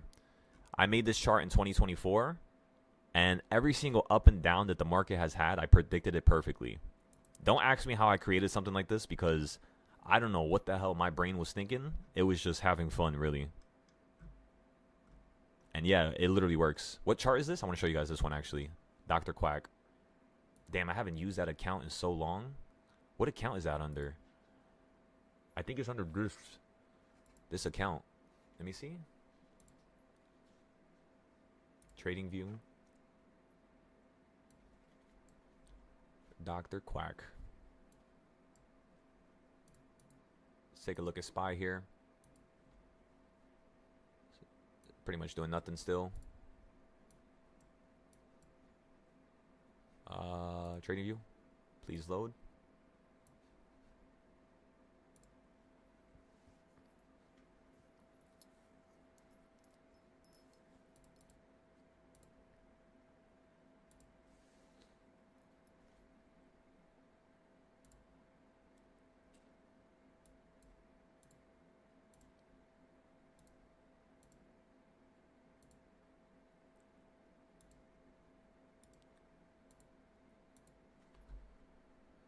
I'm trying to close some tabs so I could use it.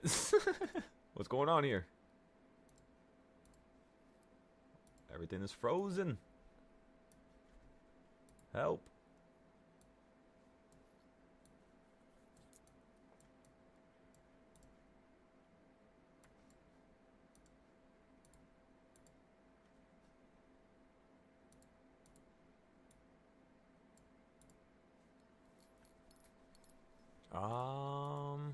How can I get this to work right now? Let's see. What can I close? I could close these tabs here. I don't really need them. Yeah, let's go ahead and close them. Boom. Boom. There we go. Now it should work here.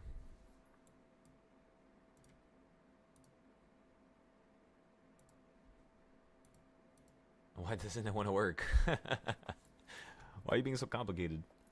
Let's see. Maybe we could fix it. What else can I shut down? We could shut down some of these pages here. We could shut down this one as well. How about now? Come on, PC. Struggling over there. Let's see. Anything else I can close?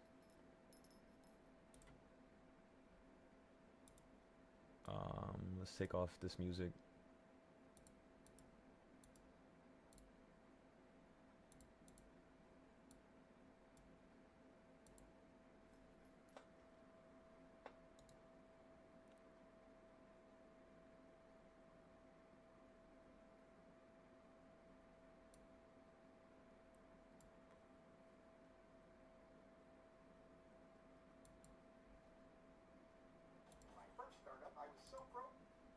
Huh. It's like for some reason this browser just doesn't want to work. Let me see. If I click YouTube, does it work? All right now. All right now. Come on. What are you doing?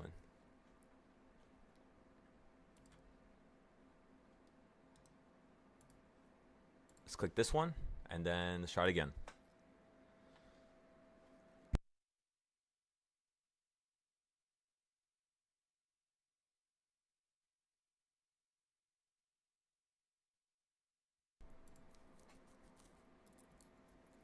Close out of a few more tabs. Yeah, I guess they just don't want us to look at that chart, everybody. So we're just gonna skip over this. We'll look at it later. You get the idea. That's crazy how you fell down here. Beautiful buy. You might be asking where would I play calls to if I'm gonna buy something. Again, use the DARP. Look how fast I did this, everybody. Within the fraction of me explaining that 2 seconds, I already have my buying point, which is gonna be $25. That's my first option. Right around here. My next option is going to be, of course, the midpoint, and then, of course, the quarter point. Other than that, unless I have contracts 3 years, 4 years out, I'm not going to hold for it to run up to here, which is the 60s and 70s. My ass is getting out the second I'm up a couple percent. You know what I mean? You said, Silo, your stats make you look like a successful philanthropist, making a change in the attitude and knowledge of the people in the business sector. Your sacrifices are much appreciated. Hats off to you. Appreciate that, brother. You said at first you were nervous from leaving from under your wing, but your trading style lets you know trading on the market is really possible, even for you. Hell yeah, brother. I love to hear that. Again, that's all I want to provide. That's all I want to give people is an understanding that things are possible, an opportunity to see that hope is actually something that's prevalent. You know, for the beginning aspect. And then once you fortify that level of comfort and hope that one can actually, you know, imagine, that's when you go to the next level, which is, it's like complete comfort, you know. There's like literally nothing the market could do that's going to be crazy, unless the market has like a $60 day again. But we already dealt with that before, so it's like, yeah, we dealt with the craziest days, we dealt with the slowest days, we dealt with a lot of in between. And, you know, as long as I could show you guys my experience and all of the stuff that I had to go through to learn some valuable lessons, I'm happy, you know. It means we're doing a good job. It means we're on the right track, at least. Even if we're not at the level that, you know, I truly have dreamt of, that's fine. Everything is a step-by-step type of process. So, yeah.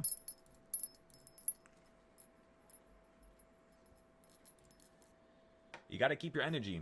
You know, you got to keep your energy. You got to be energetic. You got to be positive.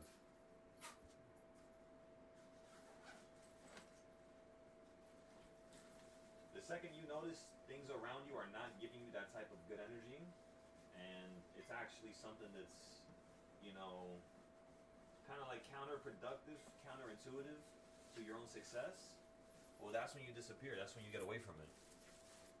That's one of the reasons why I'm so antisocial. Doesn't sound like it, I know, because obviously how I talk, how energetic I am, but the only reason why it doesn't sound like that here is because I can actually be who I truly am, you know? When you have friends that know you in real life, they bring you down to a certain level because that's what they remember you as. And if they see something different, it's going to confuse them. It's going to make them bring it up. It's going to make them, you know, talk about it, even if it's not in a positive manner. And that's something you guys want to understand. You can't be around people if you're expecting to change yourself. You literally have to be solo, dolo, by yourself, nobody around you, and then pop out once the change has been, you know, completed. Not in the process of the change. That was one of my problems that I always had. And when I would do that, it would make me feel like I had success, even though I wasn't at that level that I dreamed of. And because I was telling people and opening my mouth, and, you know, I was lying to myself just so I didn't have to, you know, do any work, just so I could be lazy. And that shit is lame. That shit is lame. I don't want to be lazy. What's the point of even being born? You know? This is not to just be normal. This is to change the world, you know? And unfortunately, if you're normal, it's going to be almost impossible for you to change the world to a high degree. Not saying that changing the world to a small degree is not impressive or it's not meaningful. It does have meaning, no matter how small you change the world, whether or not it's you helping one person a day or you helping a million. But what I'm trying to say is I'm trying to go guns blazing in terms of the help. I'm trying to, you know, like drop it like a planet. Imagine a planet hitting the earth. That's how I want it to feel in terms of change. And yeah, it's not going to be easy, but I know it could most certainly be done as long as I could dream of it. If I can imagine it, it's something that's possible. And that's all. It's not a matter of can I become a millionaire. It's not a matter of can this help me, you know, quit my job. It's not a matter of that stuff no more. In the beginning it was, you know, when we didn't have confidence and we didn't really do it that much. But after doing this for the last 6 years, everybody, you know, all that worry that you have throughout the process of it and learning and the beginning aspects, it's just like so unnecessary. Because the level that I'm currently at right now, if I would have known that from before that I was going to get to this level, I would have never had all those emotional moments. I would have never, you know, tried to make myself go more downhill, like go out with a bang or get frustrated after I lost my car and then try to get a loan right away and not do the work and not do things properly and think that everything is going to go my way when I'm not doing it properly. It was all over the place. So, yeah, now it's kind of like, now I know what I'm capable of. Now I know what's up with the market. Now I know what we could do. It's just a matter of when and where are we going to do it and why. That's why we're doing the training camp. Because the training camp is when you guys are going to actually be able to see me trade at 1,000%. You're going to see what I'm really capable of when I'm really serious. Because honestly, I don't try. You guys know this. I just copy and paste my trading styles every day. That's pretty much it. There's nothing else to do at this point. And it's going to get like that for you guys as well, which is going to be kind of boring. That's what I'm telling you. Enjoy the process of you feeling like this is not going to work out. Enjoy the process of you feeling like this stock stuff, you're not certain about it. Don't listen to a word that I'm saying. You know what I mean? Enjoy the process. Enjoy the journey. When I say don't listen to what I'm saying, I'm talking about in terms of like you rushing the process, you getting to that level, you being successful. Don't worry about that. You being here is gonna cause you to be successful. That's what I believe. And in terms of your actual continuation into success, meaning you going further than, you know, the next man, that's gonna be something that's created from your own imagination, your own, you know, devotion to this new world, this new version of you that you're trying to create.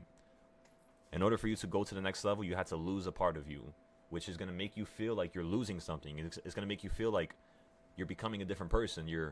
That version of you that likes what you like right now is not going to be the same version of you that's going to like what it likes later on.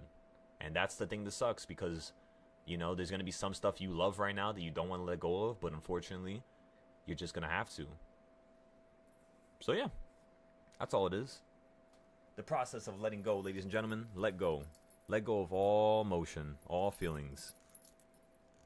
Work with the flow of the universe. I'm telling you.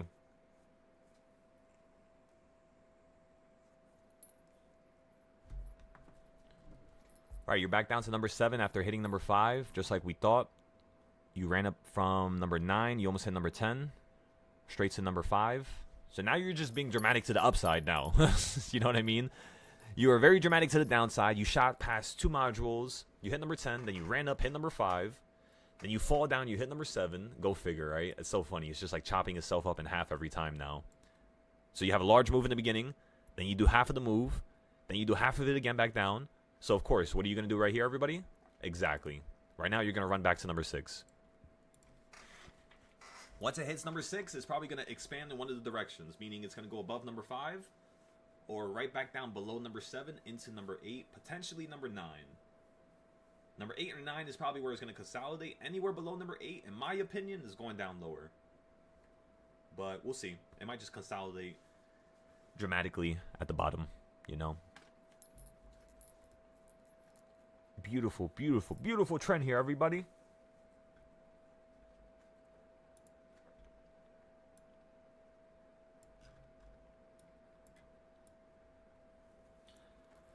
Also, remember on the paper account that I was talking about earlier with you guys? You guys want to see something cool? Remember, I was talking about something specific. We got puts up here, and look at where the market fell down to. Remember how you fell below the box and we bought the puts at the bottom, like right there? Look where the market fell down to. The top of the box. Just like we knew, right? That's the cool part about CS Zone. So now you would sell, and now you would basically be like, all right, I'm going to buy calls here. It's going to hit the top still. It might go into the middle, but you're going to start getting ready to buy at the top. This is how I buy my options. Now, the second you go beneath this, that's where you would have a stop loss right around this quarter section. Why? Because the better point to buy would be at the bottom down here. You guys already know it. It's just right now we're trying to test a little upside, see if we can have a little scalp. If it just turns out the market wants to fall to the bottom here, so be it. We're going to add more contracts at the bottom. Just like this here. And then we're going to sell out the second it bounces. We should be able to have enough margin. Oh, wait, we might not. We might not have enough margin. We're going to have to actually cut this. We're going to cut this on the practice account right there. And then we're going to just rebuy. All right, so we got a stop loss. We got our take profit, which is 250. We can move it a little bit higher for like 750. So remember, this is how you're going to use the CS zones. Boom, we filled. Took a little loss there, right? We bought at the top, right above it. You're falling into it. So we're going to play defense now. See how it hits the middle. It went straight through it. Okay. What time is it? It's 11:45. Last time you were down here was exactly at 10:35. So you're about an hour and 10 minutes over that level. Looks like you're holding here nicely. Let's go to the 30-second. On the 30-second, you just hit the EMAs. After you hit the EMAs, you went down lower. You hit the pink one, you went down lower, then you hit the almost the green one, then you went down lower again. So yeah, it looks like you're gonna hold here, everybody, and then potentially start bouncing to a section that's a little bit higher than this zone, potentially even maybe half of whatever you just fell from, which is number 6. So again, we have 5 contracts now, $2,000 of extra margin here. If I let that trade go down to here, I would have been down 5,000 to 6,000 right there. I'm buying right there at the bottom of the CS zone, everybody. Look, watch. Watch, look. Already up $300. You see what I'm saying? It's beautiful. And then just have a quick stop loss. Obviously, I already hit it. Now it's falling. So it could go down lower now, of course. But I'm thinking you're going to hold here and potentially run up to somewhere near the middle. If not the quarter section towards the top, like right up here. So I'm going to put my stop loss right there. Or not my stop loss, my take profit. Whatever you want to call it.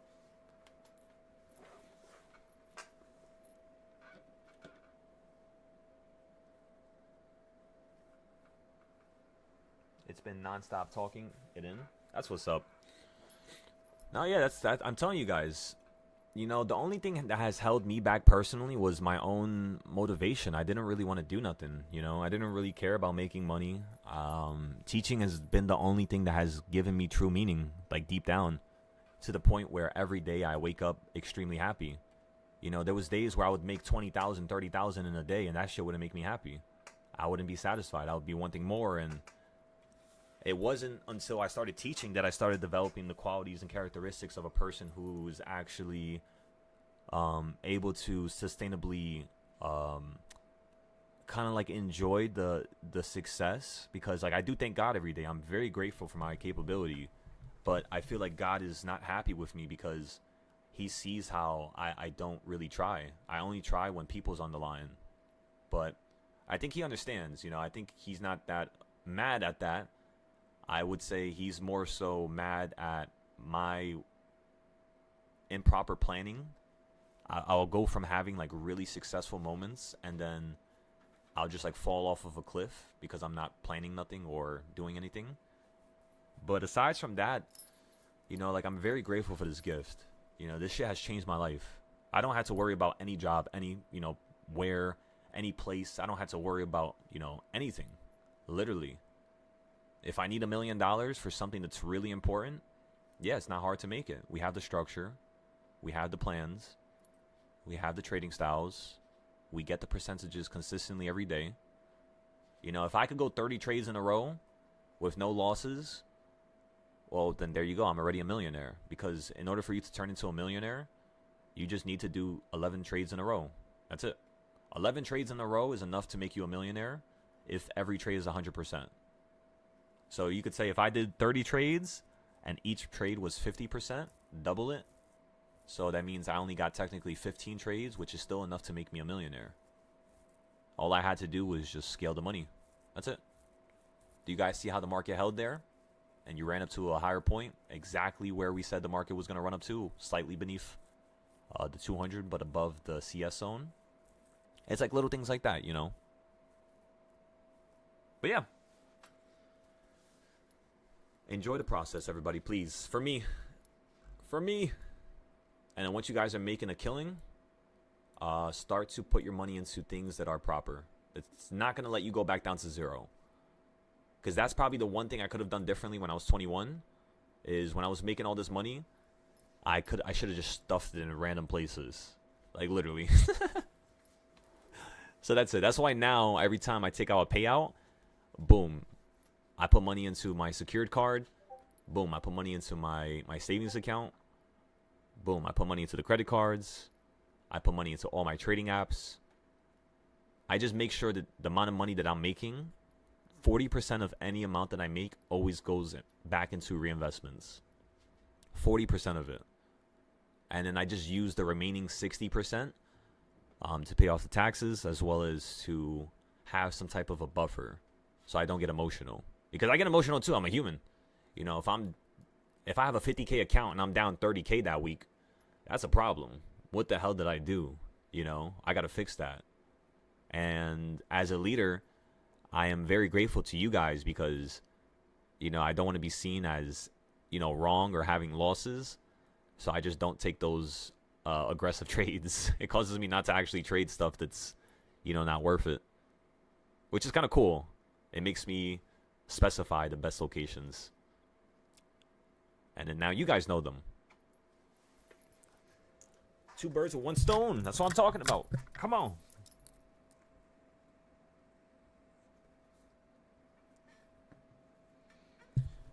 Strikes, you said all of this information has been available to us and more since the beginning of your my teaching. You said, who does that? In all honesty, if you want me to be real with you, this is going to sound really biased, but you guys know how I am as a person. If you don't, I'll explain this to you real quick within 30 seconds. I have never, ever had any type of pride or ego when it comes to my success. It's not even there.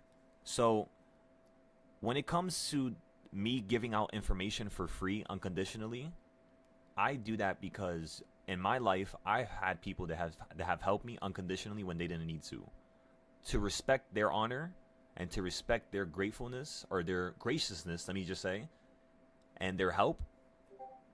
I need to turn around and help more people. Because if I don't, that means I truly wasn't grateful to what they did for me. I was grateful in the moment, but then it just, disappeared. It dissipated.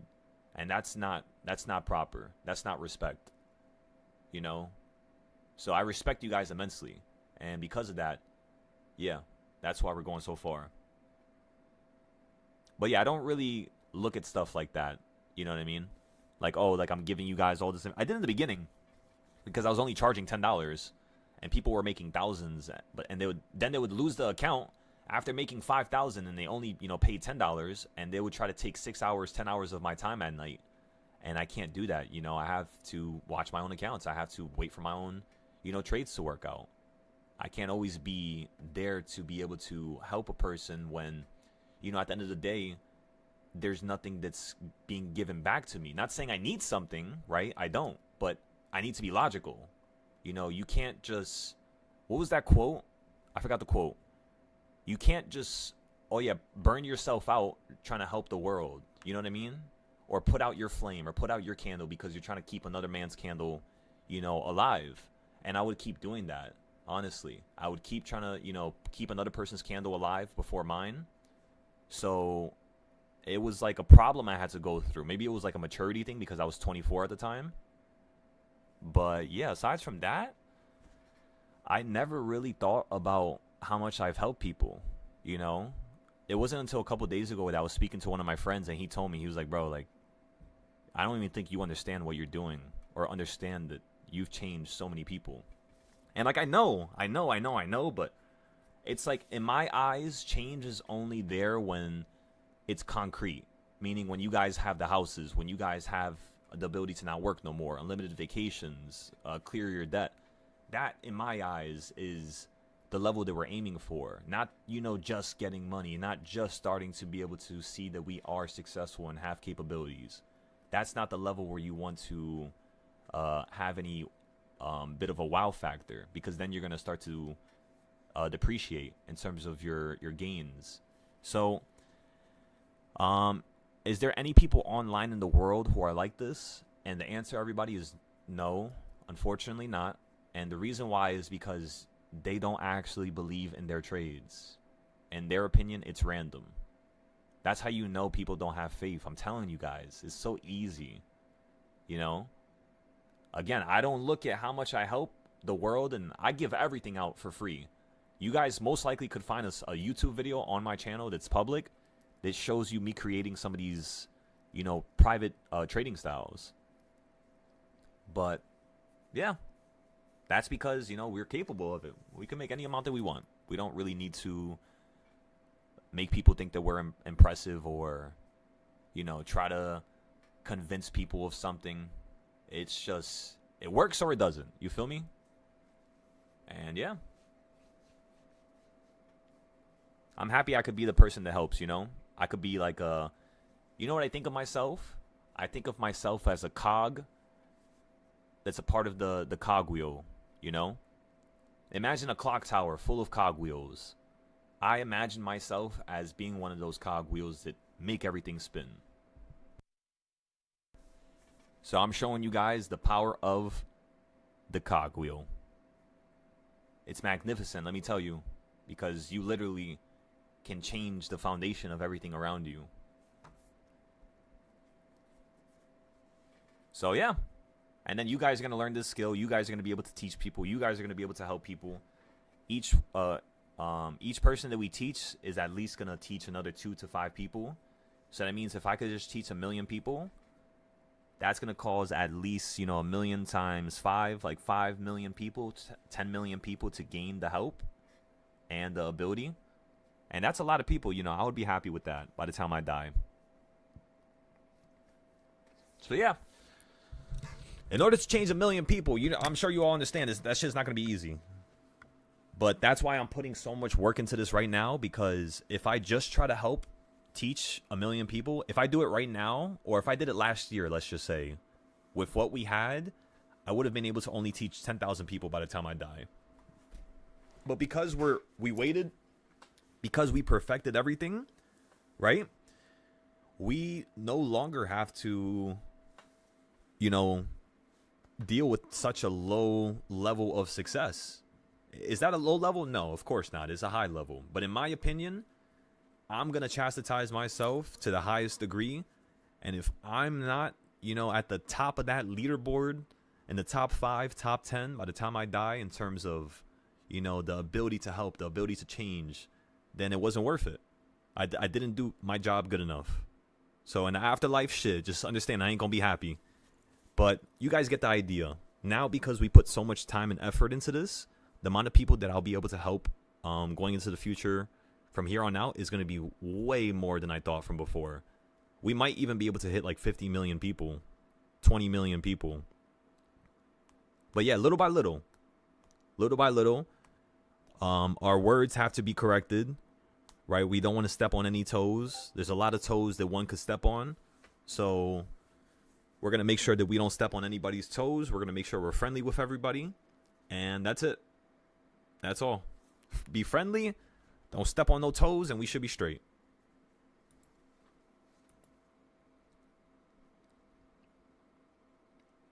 Excellent, John. Come on, John. That note you just sent right now, that was the best note I've ever seen a student send. Excellent, John. Look at that note right there. Oh my goodness, that looks beautiful. Direction. That shit looks better than my note. Beautiful, John. You just made me so fucking excited seeing that. My goodness. That shit feels better than me profiting 100%.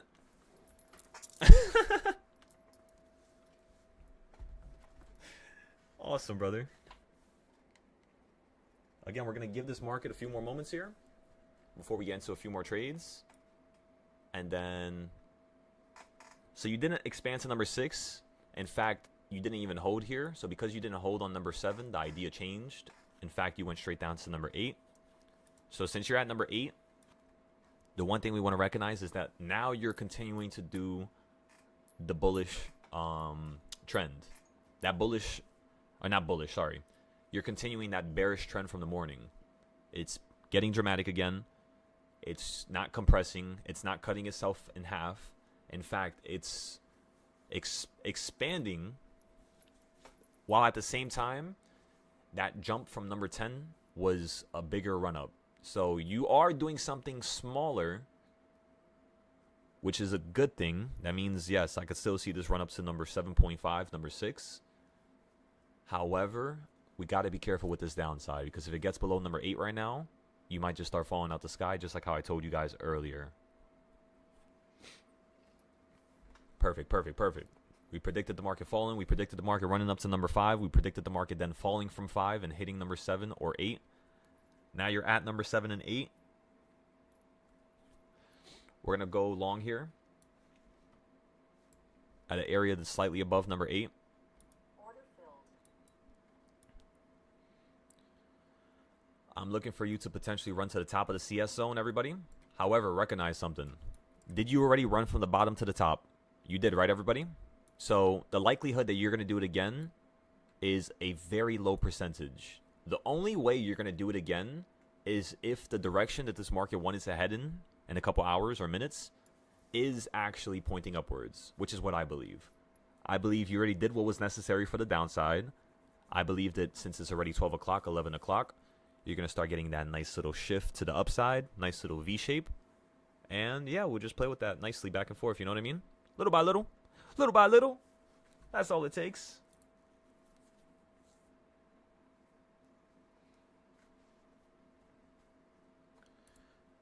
Ba-da-ba-dum, ba-dum, ba-dum, ba-dum, ba-dum, ba-dum, ba-dum. Na-na-na-na.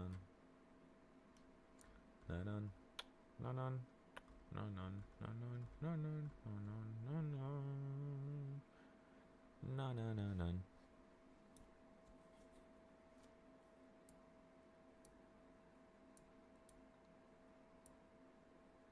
Again, this is a more risky trade, just like how I said a few minutes ago.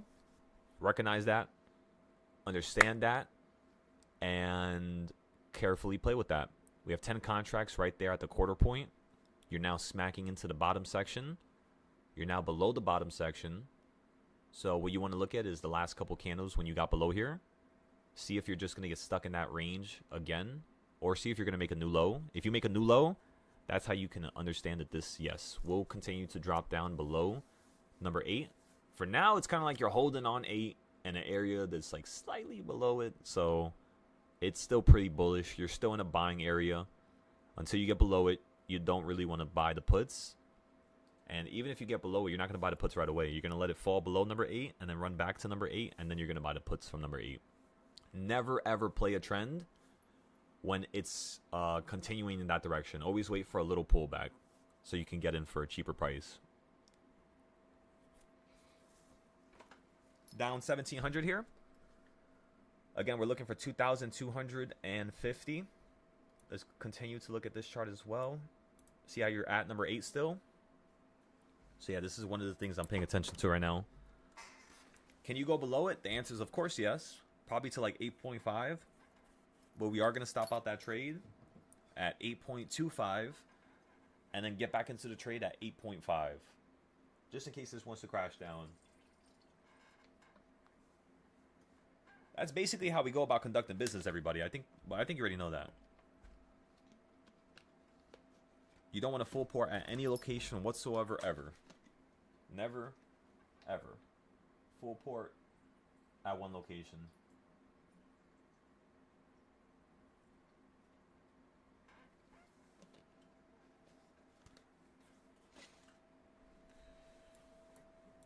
Da-dun, da-dun, da-dun, da-dun, da-dun, da-dun, da-dun.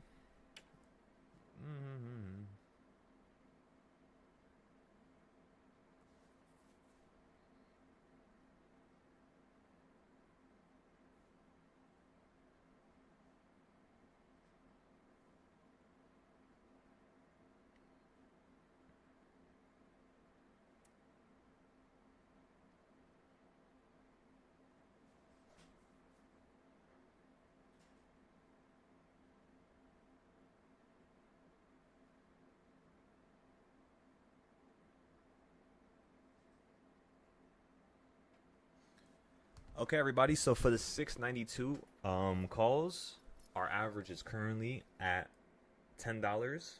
We dropped it from $50 back down to $10. You might ask, how the hell did I do that? The way I did that was basically I bought another 200 contracts. And now the total market value is going to be around 3,000. So I literally just, imagine, we bought 10 contracts at first, and then I just bought another 200. So my average literally is almost at the same price you're currently at right now. So we're not taking a loss again, just like always. I'm telling you guys, no matter how much the market drops, I don't care. We're not taking a loss. We're keeping up this win rate. 875, took profit there, just like we wanted. You were at the quarter section down here. You fell below the box. You held nicely. So things still looked like it was going to potentially run up. You then ran to the quarter section up here and we sold. You're now falling right back down to a lower point. So what I'm going to do is, because I sold at a higher point, if I buy in right there again, just like you guys saw me buy in, I could then sell out again at the top for another $400. So again, this time we bought at a higher location. Now you're down 750 as much as we were up. Let's see if we're going to get that staircase to continue playing the upside. So we're going to be able to sell out potentially now at the top instead of the quarter section. Because it's kind of like a leveling system. It's a step-by-step process to it.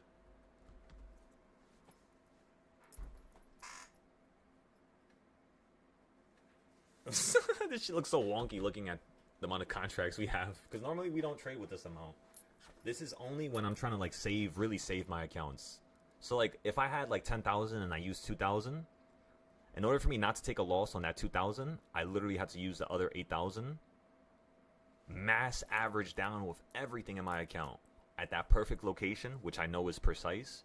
Of course, in the beginning, when you're first starting your trading journey, you're not going to be doing this. This is more so something that you develop later on through knowledge and through, experience.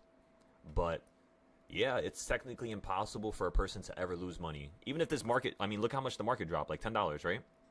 I got my option a couple seconds after market open. And you're going to sit here and tell me that this option's at $6 right now and my average is at 10. So if we run up to $11 right here in the next couple minutes, I'll be able to sell this option out at a profit. Like, that's ridiculous. But that's just the reality of options. That's why I love them. Futures, you can't do this. Futures, you're screwed. Just like how we took a loss earlier, unfortunately. Took a couple losses here. But it's because we're not trying to take massive losses. We took another 1,000% right, not 1,000%, $1,000 right there, everybody. Or was that 600? It might have been like 700. So you guys saw that, right? We technically bought like right here. It wasn't a good location. You went a little bit lower. So next time when I buy and sell, I'm going to be buying off those lower locations. So now I'm going to give this a moment here.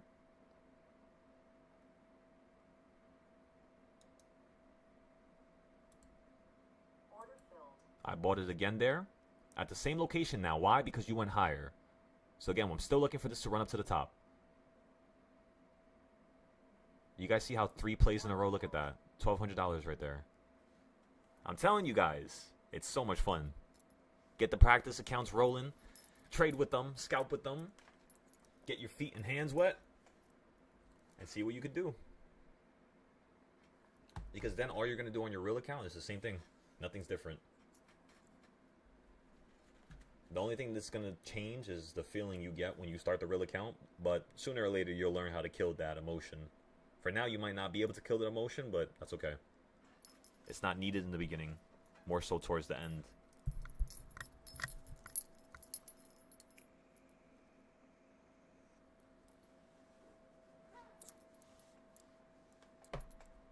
Come on, John. That damn note. Every time I look at the Discord and I see that note, John, my goodness, brother.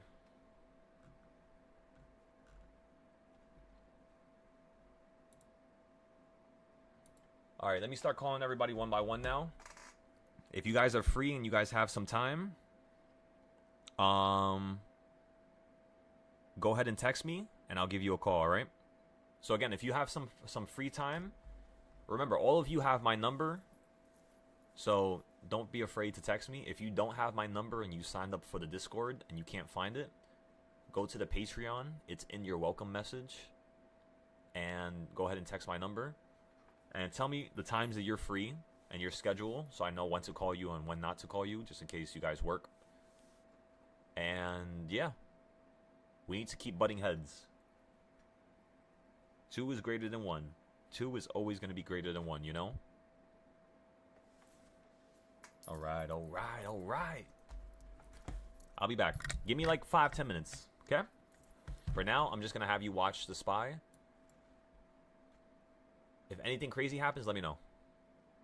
Do you guys see how we were correct about the market holding here at number 8? We're also going to buy another option here. I'm going to buy another options play, everybody.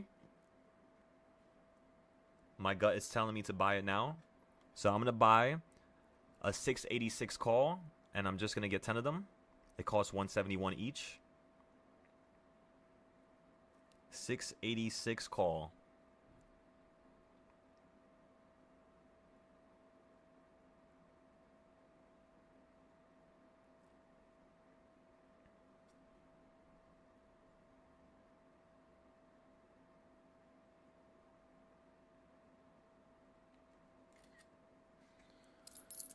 Okay, so we're going to play the continuation.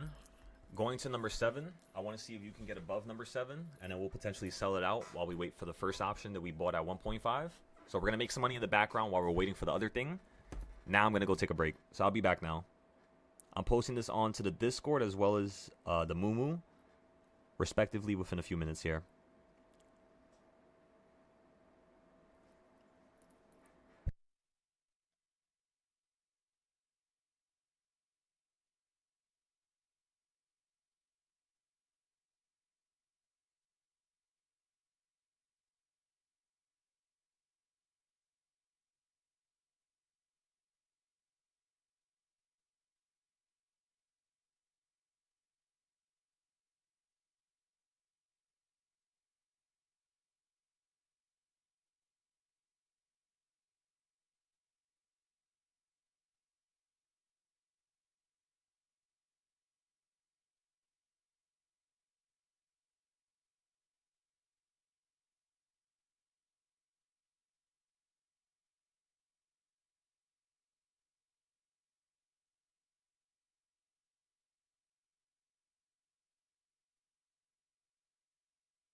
All right, gentlemen.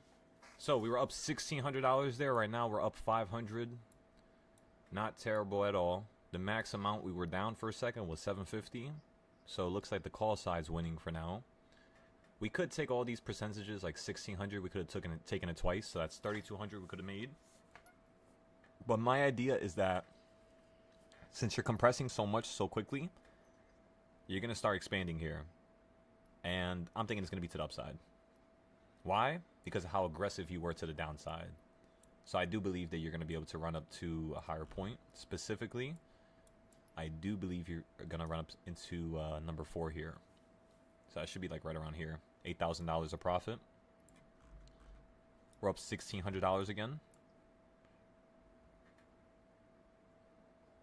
$1,600, everybody.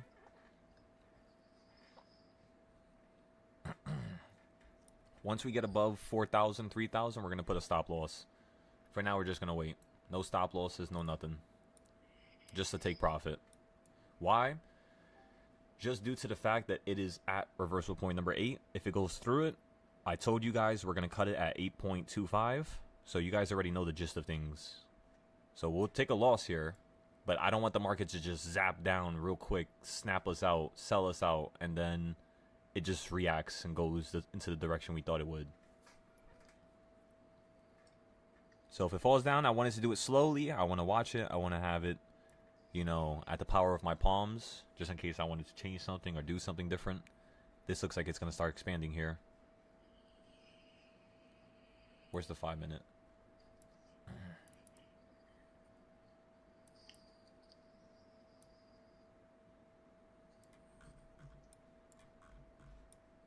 Again, right now, all you're doing is you're hitting reversal point almost 7.5 right now. You're like right beneath it. So you're hitting the middle, and then you keep just falling from it.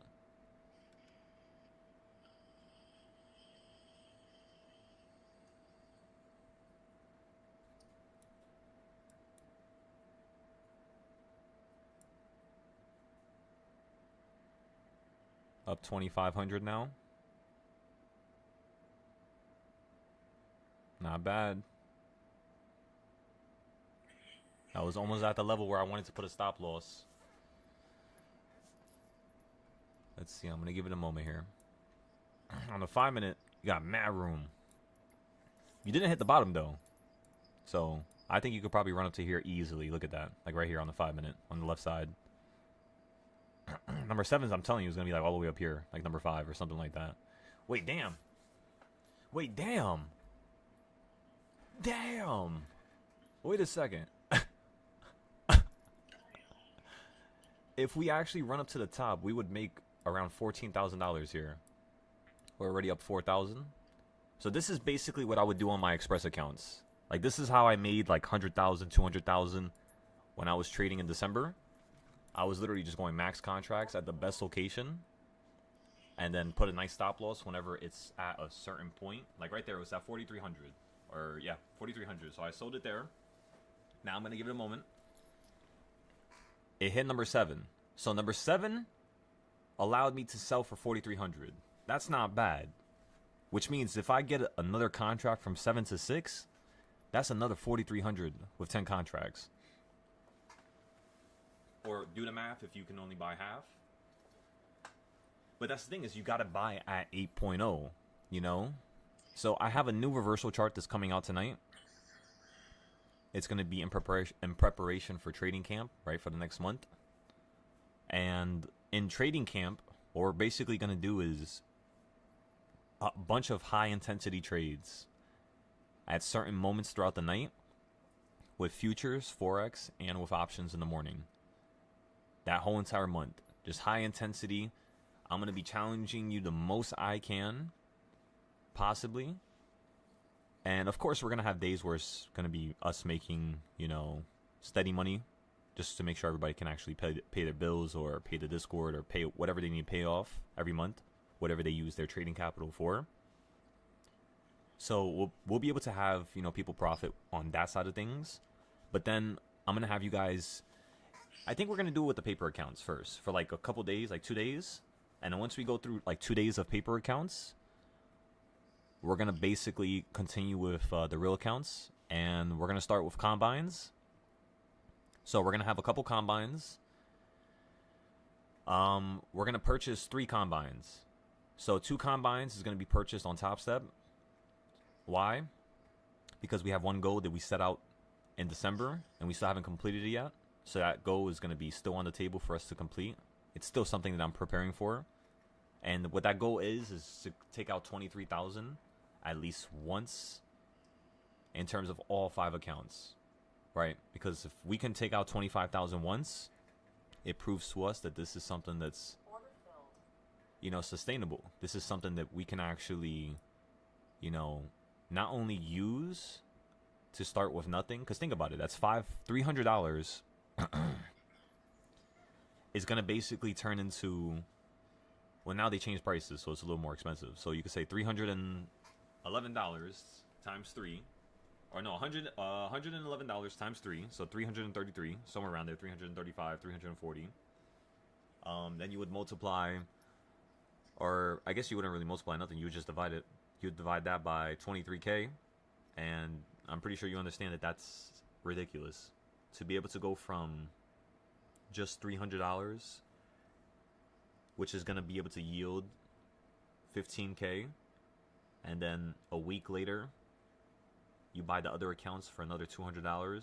So using $500 in total, it would allow you to make $23,000 a week. Like, that's ridiculous. So what I'm going to start doing is I'm going to start having options challenges. And we're going to start with $5 to $10. And then you guys basically have to take $5 and you have to take it into at least $111, which is the cost of a combine. And then right there, you could pause the options, switch into your combines, and then from there on forward, because that's going to be basically you mimicking you paying that. From there on forward, you're going to take out half of that money that you used to turn into $100. So you're going to take out like 50 or 60. Once you take out that amount, the next thing you're going to do is continue to grow that steadily on its own. But the main thing you want to focus on is, of course, going to be the combine, right? Within a day, you should be able to make at least 700 to 1,000. That should be your goal. Normally, the goal is around 1,500. But I'm going to have you guys split that up into like 3 days, you know? So if you make 800, or probably a little bit more, probably 1,000, yeah. I'll probably just have you guys make 1,000 for the 3 days. So yeah, you're just gonna have to make $1,000. In order to make $1,000, it's normally gonna take you around, if you're just scalping MES, it's normally gonna take you around, what? If you use my reversals, considering losses as well, let's just say like you lose half of your money, but you make a good amount. I could see a person making at least like $600 every hour to every 2 hours. So you'll definitely be able to do it within a small time. You know, you won't have to spend too much time. And that's pretty much all. That's all I'm going to tell you for now. Other than that, you guys are going to have to actually get ready for it. I gave you a little intro now. You know, now that it's only a couple days away, since it's almost towards the end of the day now. And yeah. Does everybody have any questions? Of course. What's up? So with the combines, you know they're $89. Like, you know, I don't know the term for it, but the $50 counts is not $50. No, of course, yeah. Are you talking about the $50 that you took out from the options account? You were saying to turn the $5 into the 110, right? Correct. And then from there, you said take the 50 out, or am I listening wrong? No, yeah, you're going to take the 50 out, but it's going to be like a down payment for the combine. But you're going to start the combine early. So while you have $50, The next goal is to get it back to 100 and back to 150. Then take out another 50. Now you're going to have $75 to $80. Because every time you take out money, you want to be able to start from a level that's higher than where you started from. So like imagine if I started with $10, I want to at least be 5 times where I'm at before I take out money.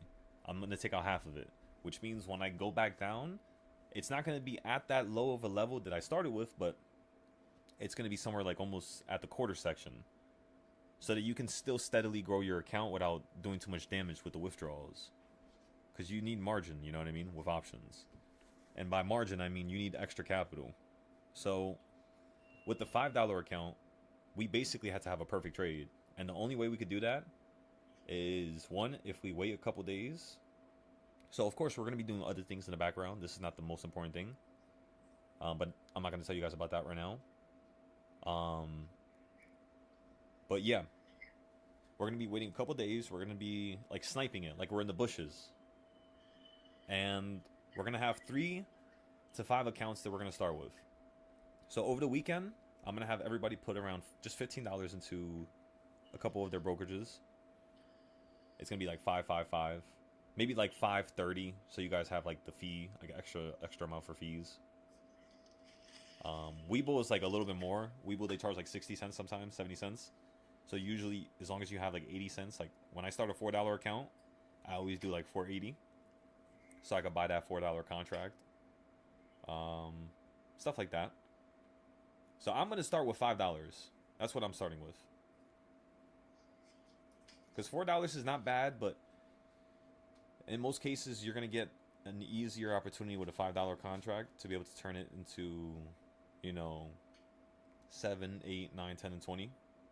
But obviously the $4 contracts are not bad either. You know, in January when we last did this, we literally turned a $4 account into, it was $26 or $24 one trade. So that was like 600%.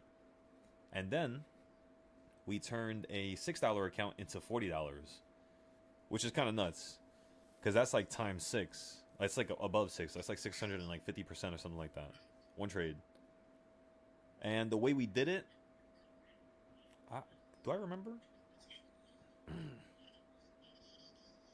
It was in January 20th. I don't think I remember. I'll be honest with y'all. Well, let me check real quick. I have the picture on my phone. Because if I can tell you guys about how I did that last time, you guys could literally steal that trading style. Because I can explain it, but it's different when you actually do it, you know, live. Wait, I posted it to the Discord. I could just check there. 1 second. Any more questions, though, Chose? When you said we sorting all of this? So tomorrow, we're not going to be live on the YouTube no more. Today's basically the last day. And yeah, tomorrow we're starting this. So it's going to be like an intro, like paper account stuff. Not real accounts. Nobody's trading with their real accounts tomorrow. It's all like the setup for next month.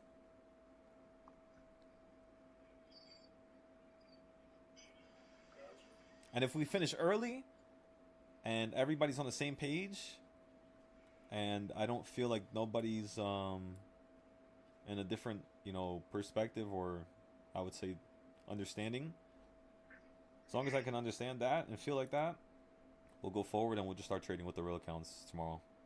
What time are we going to start? So we're starting tonight.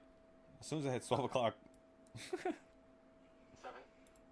12 o'clock. So for me, it would be basically 12 hours from right now. Oh, you're going to start at midnight? Yep. Oh, okay. With the paper or with the real? So tonight, I'm doing I'm doing probably both, most likely. Okay. Just like last night. Okay. I started to notice that there's a new, better way that I have in terms of trading style for futures. So I'll tell you guys a little bit about that. Actually, it's kind of interesting. But I still have to like do a little bit more trades with that idea, and then we'll see. So the idea is, whenever I want to get into a really good location with my account, like I feel like I want to buy with a real account, go straight into the paper account and buy. You're then gonna You're then gonna wait 15 minutes on a 5-minute candle, and then you're gonna buy at the best location towards the end of that second candle, if not towards the middle of the third candle. You're gonna buy towards the 30-second. So you're gonna look at the 30-second, like mine right now. You see, I was like coming close to the BB, Yeah, yeah. and on the 5-minute, it's like right in between, right here. I would go here and go with 5 contracts like that. You piece of shit. Are you gonna buy? I'm chasing it. But you get the idea. I like the 1 minute too. Is that okay? The 1 minute is fine, but I like the 30-second because it's kind of like the perfect lower time frame. 1 minute is also good, so. But I like the 30 for some reason. The 30-second and the 5-minute, they work so well. Okay. 'Cause Like I just feel like I can manage the candles pretty well on the 1 minute. I'm not gonna lie, it's not bad on the 1 minute, but let me tell you, that 30-second candle does play a massive role. Like imagine like this. You see this candle from here to here? Because you could go back and forth really fast. Exactly, yeah. Or you could literally just go right here. Like watch this. Okay. And just pop up with another. Oh, another chart. And then I hate when it does that. For some reason it looks ridiculous. And then so what is this? That's 30-second. This could be a 1 minute and this will be 5-minute. So on the 30-second, you're perfectly at the bottom of the Bollinger Band, which is where we bought. On the 1 minute, you're not at the bottom yet, so you still have some room to fall. And on the 5-minute, you have a lot more room. So instead of me just buying here, which is going to be above the bottom of the BB on the 5-minute, I would just prefer to buy on the 5-minute instead. It's usually more concrete, from my experience. But yeah, you see how I was holding on the bottom of the 30-second? So let's just say you went with 20 contracts right there, right? Max amount. You would have not been down. Maybe you would have been down like 600 because of the one tick. Well, you would have been massively up right there. Right there, that's like a $3,000 trade, $4,000 trade, depending on how much contracts you had. If you had like 15 to 20, like when I have the TradeAway account, I could buy 35 contracts of ES. So I kid you guys not. In situations like that, I literally just buy 35 right there. And then I'll sell it the second it hits the pink line or the green. I usually don't wait for it to hit the yellow because sometimes it likes to hit beneath it and fall. I hate that. Are we gonna get a retracement? Yes, we are. The yellow your midpoint. The yellow on the 30-second right now is like the bottom. Oh, that's your bottom. Oh no, the orange is your midpoint. Orange is the midpoint, yep. Okay, yeah. So whenever I sell, I'll sell like right beneath the orange. Yeah. Towards like the green line. Yeah. Yo, for the dark, whenever you make a new high and a new low, do you just adjust it? No, so what you want to do is you want to take that initial box and you want to use its time frame, right? So let's say the box happened between 9:30 and the bottom was, let's just say 11:30. You take the top and take the bottom, you duplicate it, copy it and put it below it, chop it up into fractions, and when it hits each fraction, that's your buying point basically. Wait, what? So you So when you make the dark, you use a high and a low, right? Yep. And then you Let's say if it breaks the high, you don't stretch the box to the new well, high. that's going to be a new box. That box that you currently have is going to be usable to a certain degree. So what I'm saying is you take it, copy it, put it below it. So you're literally taking the box, you're copying it, you're dragging it down from the middle point so that you don't change the size of it.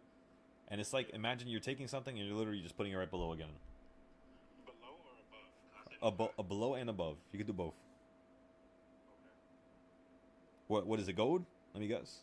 Yeah. Okay, so I need you to watch that YouTube video. I did a monthly chart on gold. Most of those 17 accounts that I started earlier that I passed on Top Step, most of those accounts I passed just due to the fact that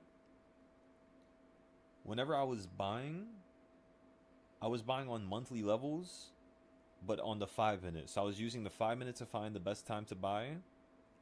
But I would buy on the monthly chart. So I wouldn't use the short-term chart. I would have CS zones on my screen, of course, and the weekly DARP, of course, but I found that the monthly boxes always work the best. Like, for example, look at my screen here. I'm going to put the gold chart on just so you guys can see how insane this is. And remember, I haven't traded gold in a little while here. Also, look how insane SPY is. Are you talking about your stream? Yeah, Okay. Silo. So when it ran up to this point, everybody, you kept falling from here. So that was beautiful.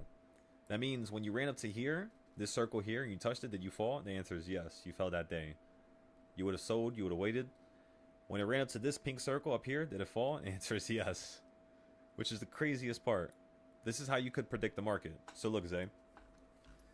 I took this box on ES from the top of January 29th to the bottom of February 5th, I think. And then I chopped it up into fractions. That's the 1/4 points. You can see everything. It's all labeled. And then I have the 1/8 points here. And then in between I have the 1/16 points. Why? Because that's around the time when I made it. So I made it right around here, February 18th. So like last week, 2 weeks ago. Then we have all these buying points. And no, yeah, this is ES, but I'm gonna show you. It's the same thing with gold. So when you hit these pink circles, which is the fractions, right, the 1/4 point, you see how you fall from it. You do sometimes go a little bit above it, like right here. That's the thing. That's the one problem is you have to have a certain stop loss, even if you know that that trade's gonna work out. That's what I'm starting to figure out. Which means that that's not a trade that you would normally want to take on your main account. You know what I mean? Not like off the rip as soon as it hits 630. That's kind of a trade that you would want to take off of like a big account or account that you don't really care if you have a loss on. Yeah. Because it's risky. So it ends up blasting through this pink circle and hitting this pink circle up here and then fucking falling from it, which is the 1/16 point. Right beneath it. So yeah, that's how you use these boxes, right? So now watch this. Let's say the market runs up higher. How would I use this for the future? Well, it's just like this. Wait, do I have these boxes in the group? Please tell me I do. I don't. Never mind. Alright, so look, I'm just going to select this like this. Who cares? So look, you grab everything like that. Hold control on your keyboard. Wait, is this selecting something else? It is. Oh, no, it's not. Alright, perfect. Hold control on your keyboard. And then literally, while you're holding control, slide it upwards, and it copies the whole entire thing. And then just put that into a group, because you're probably going to have to fix it. So now what that means is... Wait, how did you copy boxes that weren't touching? What do you mean? Like when you were moving it just now, you were moving like boxes that weren't touching. So look, I'm holding control right now on my keyboard. Now I'm holding it. I'm moving my mouse. I'm making sure that my mouse is... You see how when I hover over this square, how the little circle pops up so I can grab it? Yeah. That means you're selecting it in range. So that means all I'm trying to do is select from this corner to this corner here. That's all I need. It's just this section here. Okay, so look, I'm holding control now. And now I'm left clicking. I'm sliding it upwards. Then I'm sliding it to the right. That's good enough. But I kind of want these circles too. So I kind of want to grab this circle too. And you see how, okay, look how you see how I missed this circle down here? Yeah. All you gotta do is hold control, and it doesn't unselect everything else. It still selects some stuff. Okay. So then you can unselect whatever you want to unselect, like that. I kind of want to unselect this here. Actually, let's copy it. I'll show you something cool. I want to select these arrows. All the pink circles are selected. Wait, I gotta select this one. Everything in the middle is selected. Alright, perfect. Well, I kind of want to unselect this one. Alright, now I'm going to grab everything from the bottom and just literally slide it upwards like this. And then I put it down right on top as close as I can. And I go to the right side before I click anything. Don't click the fucking screen. Go to the right side, open your object tree, and then group it like that. Once you group it, you're now in the safe zone. So now when the market runs up to these levels, these are all put levels and call levels. So of course, at first, these green circles would be red. But I don't feel like changing them, so we're just going to leave them like that because that's the midpoint. You know, if you run up to here, which is 7,200, I literally see the market falling down and holding here. Like, this is literally our future buying point. The only reason why I know that is because all of my other charts say say the same thing. So it's kind of funny how this says so. But what is this range? This was January 29th to February 5th. I guess that was a really important range. That range looks like it's as important as the August range, because it lines up with those levels as well perfectly. But yeah, you guys get the idea. So now, I showed you how it works for ES. Now let's go to gold.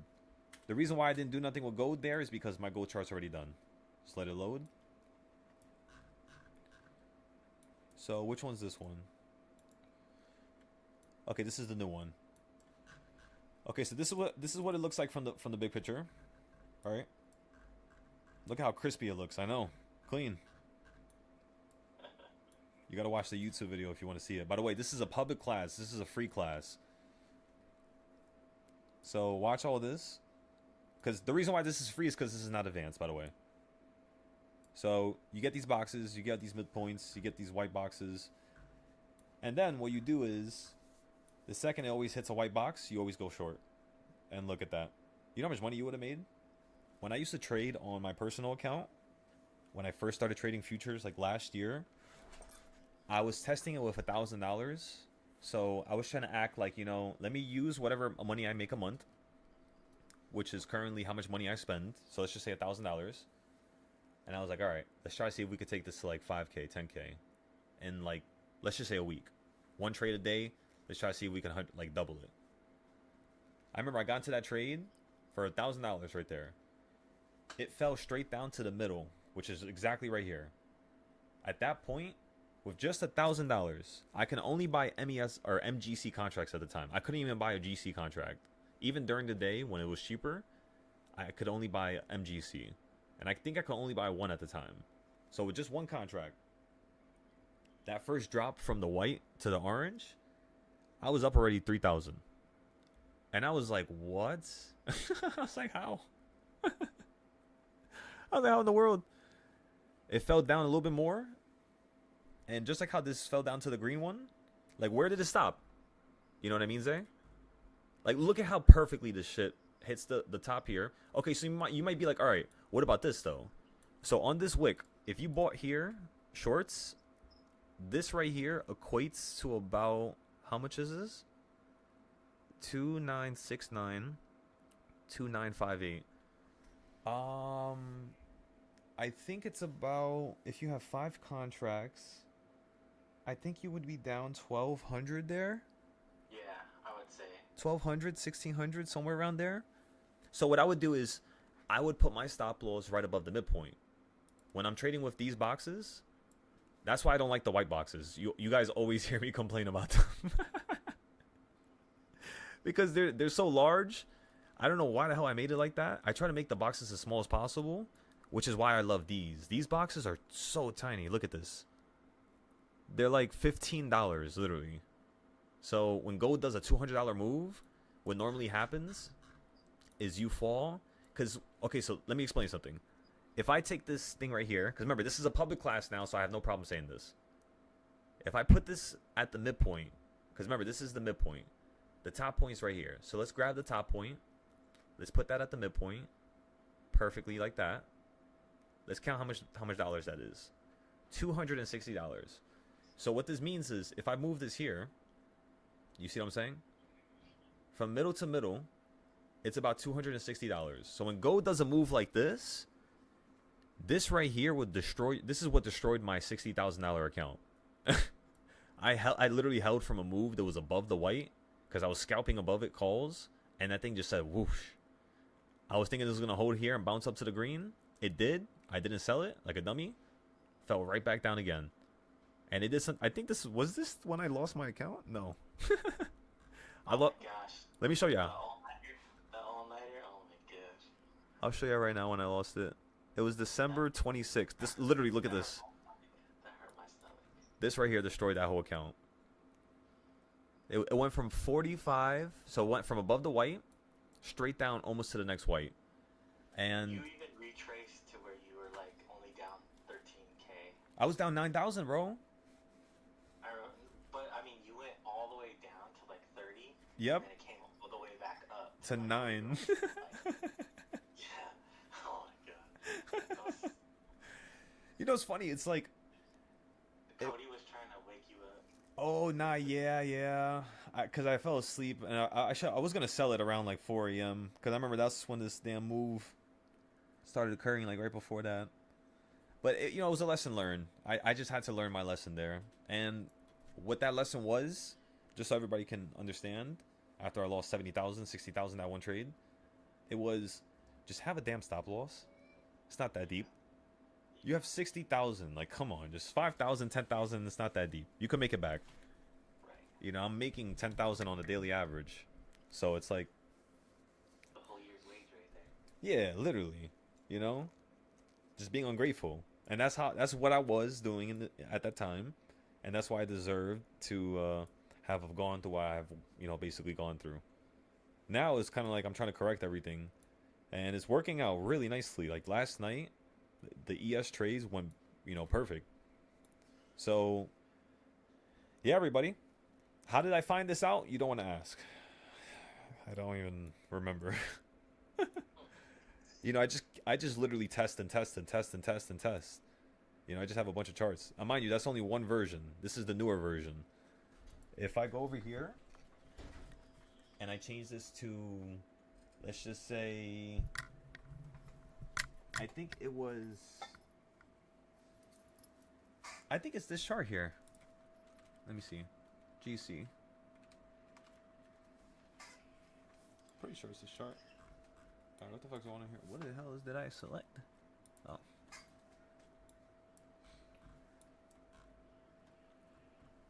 Yeah, so look, everybody. This is normally how you would chart GC on the short term. Just like this. This is the perfect way to do it. So, to break it down for you, I grabbed the top of this range. So this is 1 day, and this is like 4 days later. I then got the midpoint. So when the market first went crazy from the bottom, right? Okay, so let me ask you something.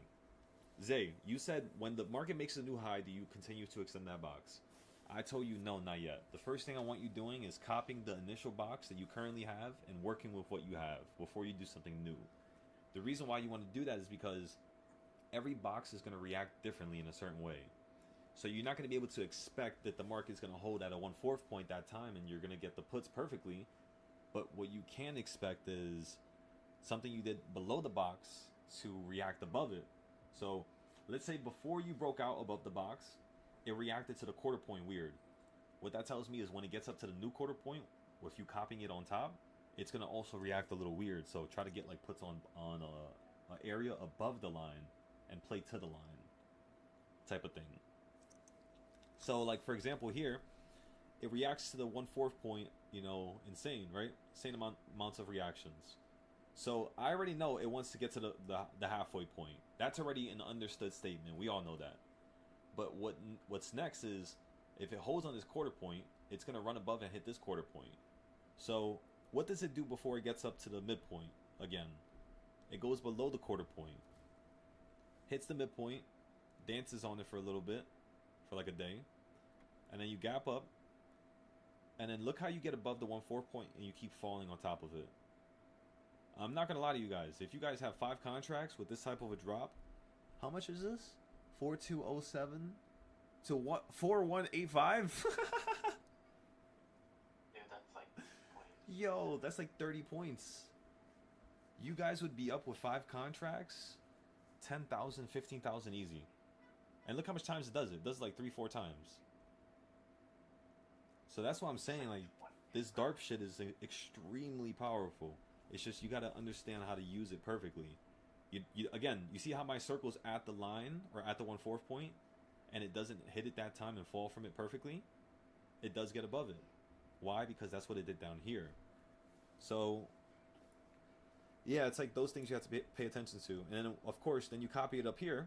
When the market gets to this 1/4 point, you're then going to get puts right beneath it, and then calls right over here if it gets right around here. Besides that, this is going to be a put area, and that's also a King's Point area. So if you look at the future, the market runs up, it perfectly hits this pink arrow. So right here you fall below it. So that day you're probably going to get tight. You're probably going to be like, damn, I missed my entry. I should have just got into the trade. And maybe you're right, maybe you're wrong. In my opinion, if my other trading styles said I could have gotten into the trade, I would have gotten to it. But let's just say I was looking at just this, which is an old weekly chart. I'm showing you guys how to use something from the past, going into now, which is what I've been doing for the last couple years. Just because I'm lazy. But when you hit this pink arrow, does it fall?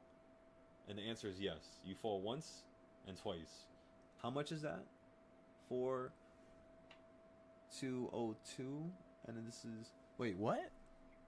4296, and then 4314. So again, another 20 points, 25 points. That's at least $6,000, $7,000, 2 times in a row.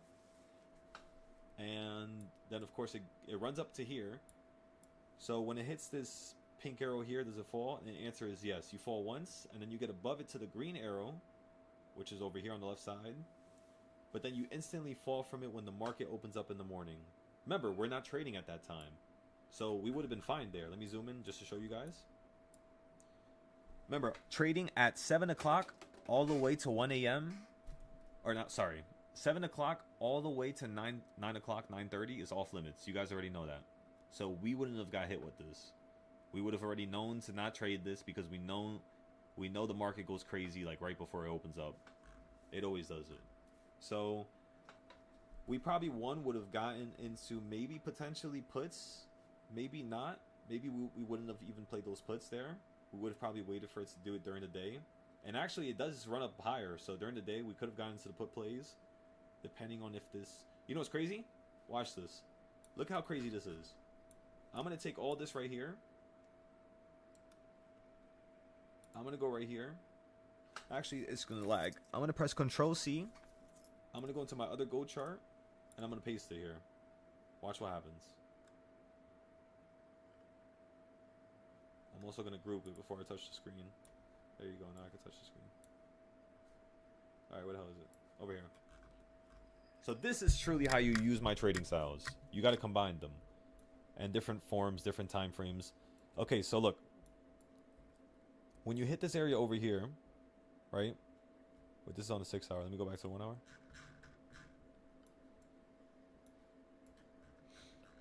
Okay, so when you hit that area right there on the 1 hour, I want you guys to notice something. It's at the top of my monthly box, which means puts, right?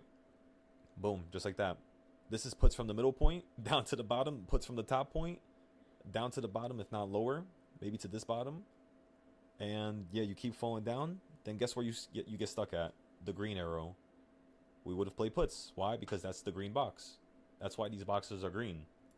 The reason why these boxes are orange, which is kind of like red, is because they're put areas. The white is neutral. The white is the midpoint. So look at how they consistently still work. Puts, calls, puts, calls. That's why these monthly boxes are important. And then you use the short-term ones to find the little itty-bitty levels that the monthly ones can't point out because they're not made for that. And you literally have to keep doing this. So now, as you can all tell, that's a lot of work to do that. It takes you like an hour. So we got to do that again over here. Order filled. Order filled. That is a drop. Order filled. What just happened? Oh, shit. The practice account. It got vaporized. That was a nice drop right now. Let's go reset it real quick. I got flashbacks to that one night when I was about to go to sleep and I was in my bed and all I hear is order filled. Oh, that was good. That was good. Oh. Fucking rose up. Make you open your eyes hard as fuck. I instantly opened my eyes mad wide and rose up like the Undertaker. I was like, oh no. Okay, so we're gonna reset that right now. But in the meantime, we do have a monthly box here that we already created. And I want you guys to notice what it did so far to it. So I hit the quarter point down here. You got below it. You ran up to the quarter point, got stuck at it. Straight to the midpoint, back down to the quarter point, back up to the midpoint, down to the 1/8 point, which is of course right at the green area. So you would have got calls here, of course. You would have been playing calls the whole night. It bounces straight up to the top of this wedge, holds above it. I lost one of my accounts here, but that's besides the point. I try to play puts on that line. But it just goes to show, like, you never want to play puts at the level where you know it's the level. Even if it's going to react there, and it did before, you always want to try to wait for it to get above it. Which means you're going to miss out on some entries, which kind of sucks, but who's in any type of a rush right now, you know what I mean? We're trying to steadily make money here, not rush it. So the best location would have been on top of it once again, and it just proved it to me at that point when I took a loss. So it was just a really valid moment, you know? I actually really enjoyed it. Not losing the account, of course, but learning it. Learning from the mistake. Right. So now, look at the current range. This is what you guys would do. Go to gold, go to the top, go to the bottom. Quickly. And then, oh wait. Grab the midpoint. Extend it to the right. Maybe make it a little darker for a second here so we can understand that this box is this color. Actually, I'm going to turn that line to yellow. Make it mad noticeable. Okay, so you guys can obviously see the middle point. Now watch this. If I take this box and I go to the bottom again, and I cut it up from the middle point, before you go up higher, you hit the bottom of this quarter point before you hit the middle point again, right? So when you were trading gold the other day, if we were trading gold, we weren't, by the way, but if we were trading gold, the second it hit near this quarter point, let's see if it works, I would have got puts. So again, it starts this range, you hit the bottom down here, right? You wick down here on the green candle, you instantly whiplash to this quarter point, you go up to here, whiplash straight back down to the quarter point with this green candle, right? You see how the green candle stops? Right, where is it? Let me see. Look how the green candle stops right there. You see what I'm saying? That's the size of that green candle right there. So you literally hit the quarter point again and go past it, and then you whiplash right back to the middle point.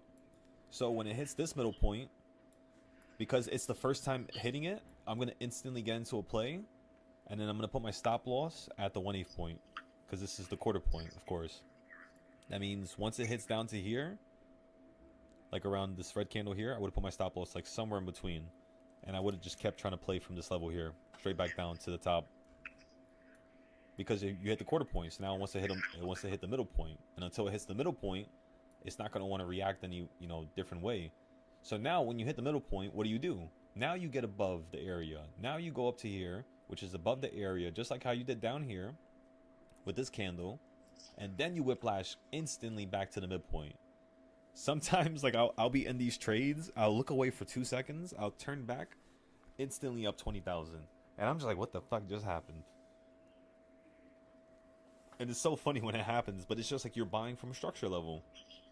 You're using a monthly level and a weekly and the indicators, and that's not even including all my other trading styles, right? That's just 3 things. So imagine.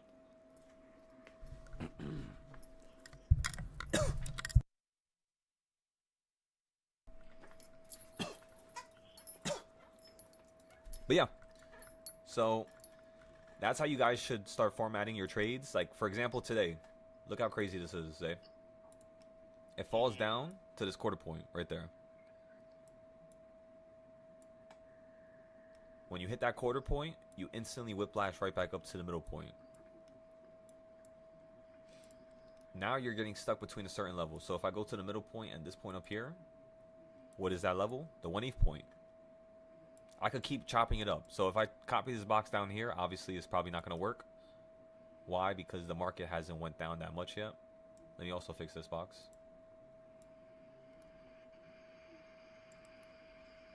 Let me also fix this box too. Let me just organize everything real quick. Make it kind of precise here.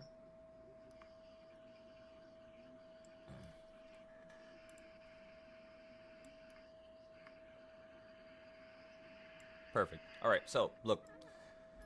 You see how it hits this 1/8 point here and then falls down? Well, what is it hitting here before it's reacting up? Like I told you guys, the markets are compressing. So if I cut this box up again, you wouldn't believe it. But yes, you're hitting the 1/16 point now. So again, you see how you go from hitting 1/4 point to almost hitting 1/4 point, now hitting 1/8 point, 1/8 point, almost the 1/4 point here. That would have like wicked some of you out. That would have probably made me take a loss there. So that was a little tricky last night around 12 a.m. to trade gold. But aside from that, Yeah, these are all really good entries here, right at the 1/8 point. And then when you get down here, now you're only hitting the 1/16 point. And now you're right back at the middle point. So what is it going to do when it gets above this middle point, which is also near the top of my monthly level, is it's most likely just going to run up to this 1/16 point before it has any reaction. So if you're long right now, and this holds this level, this is basically how I end up being up again like 20,000, 30,000, 40,000 within a week. Because all I do is trade one of these trades, two of these trades in a week, and my account is up massively. But it's just like you need to have some wiggle room. You need to be able to hold it for like an hour. And sometimes the way gold wicks, it's kind of like you can't hold 5 contracts for an hour. You got to buy like 1, if not like 3 MGC or 2 MGC, and then wait for the big move. Because like, watch.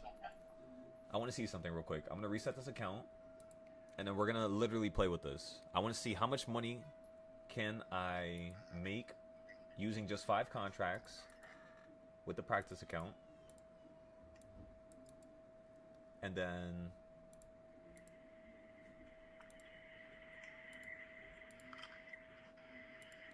that will basically tell us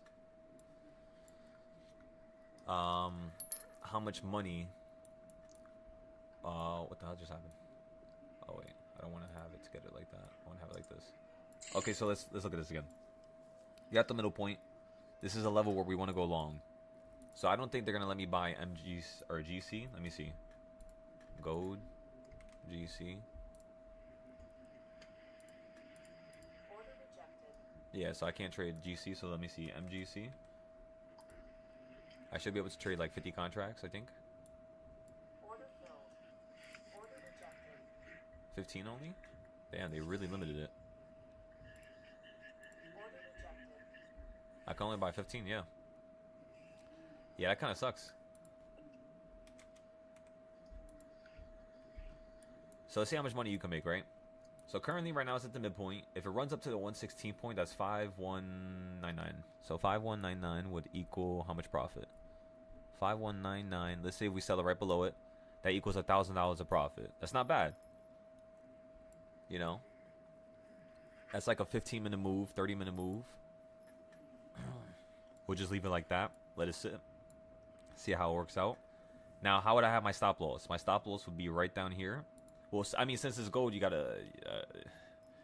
It's a tricky conversation. Let me tell y'all.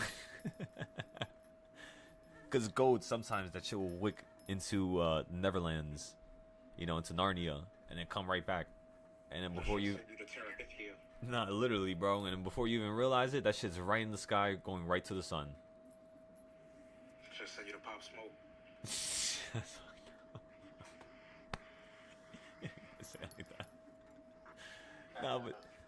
Nah, but yeah, bro.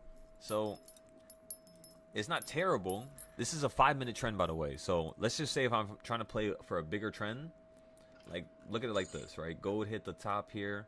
This looks like a perfect Dorito. So look, make the Dorito with the top. Another trading style that I created, right? We could use this left side here for a second. Okay, you guys see how once you get below it, you react to it. So the best time to go long was not at the bottom of the line, but below the Dorito, going into the Dorito and then falling from it. So let's try to trade with that in mind. Now let's make the new one using the new low, which is right there with that one there. You're stuck in the middle. So you're stuck in the middle of the range, right? Which means you're going to want to run up to this area here in order for you to break out. Or you're going to have to run, fall down to here. Which means you're compressing. So these are all your buying points in the middle. And of course, I would focus on just the monthly one from here. I wouldn't buy from the middle point, or just focus on the monthly level, you know.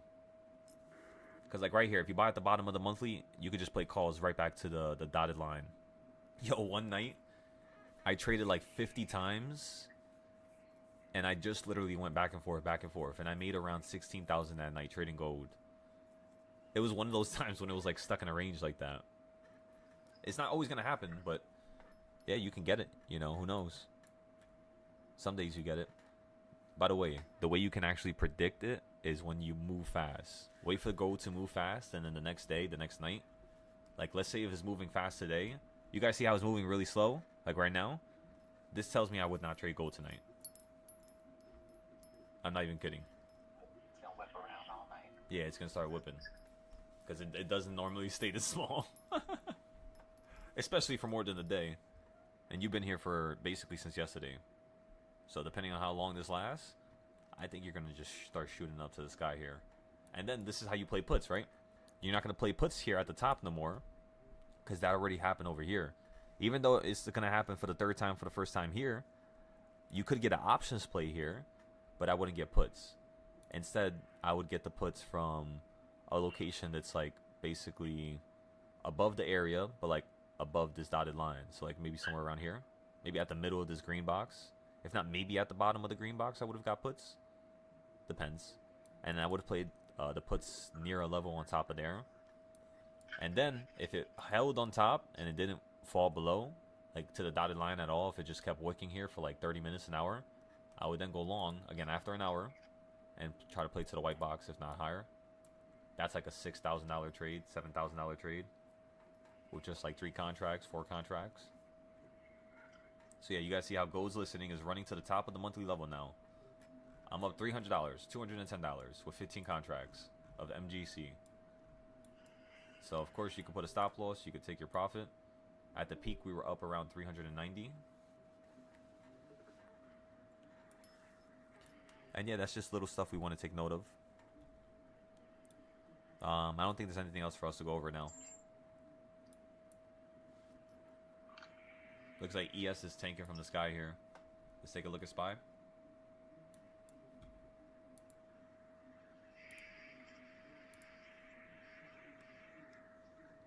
Okay, so you fell to number 9. You're holding at like 8.2.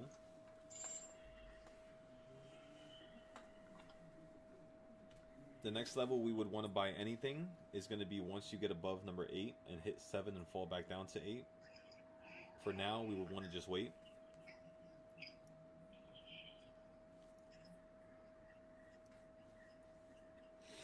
Just still wait.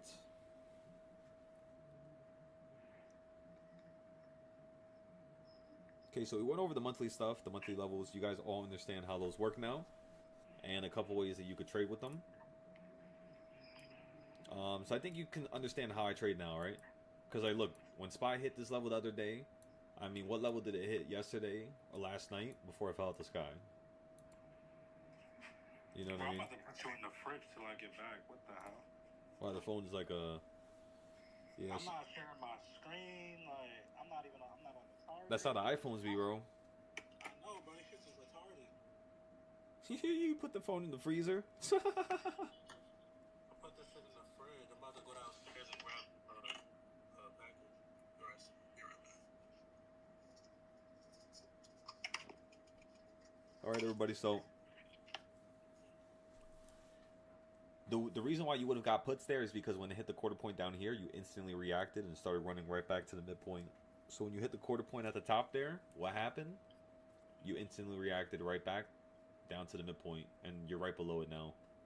So you could go a little bit lower here, but in my opinion, this just looks like a nice little trend to the upside. And then tomorrow, we'll see if the market wants to cave a little bit more to the right. Because again, this is not extreme yet. In order for this to be extreme, you got to get below 681, and then things will start getting extreme. For now, you're just like, you keep falling into the damn buyer's territory. That's all that's happening. That's it. It's annoying because when you're trying to play the breakout, it's just like, you know, like back and forth, back and forth, back and forth.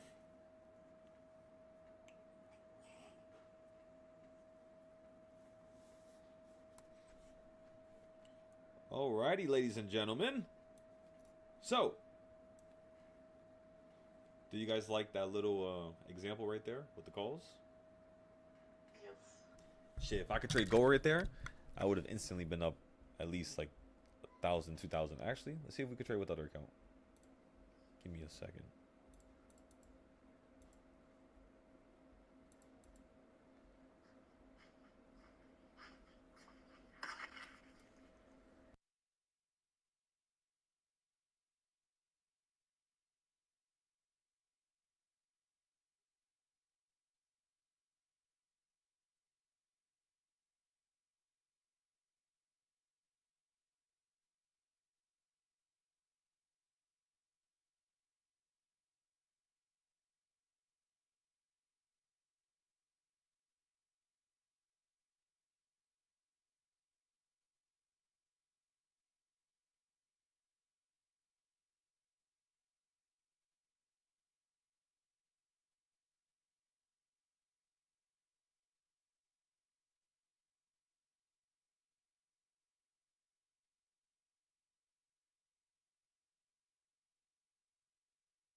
We're up $435, everybody.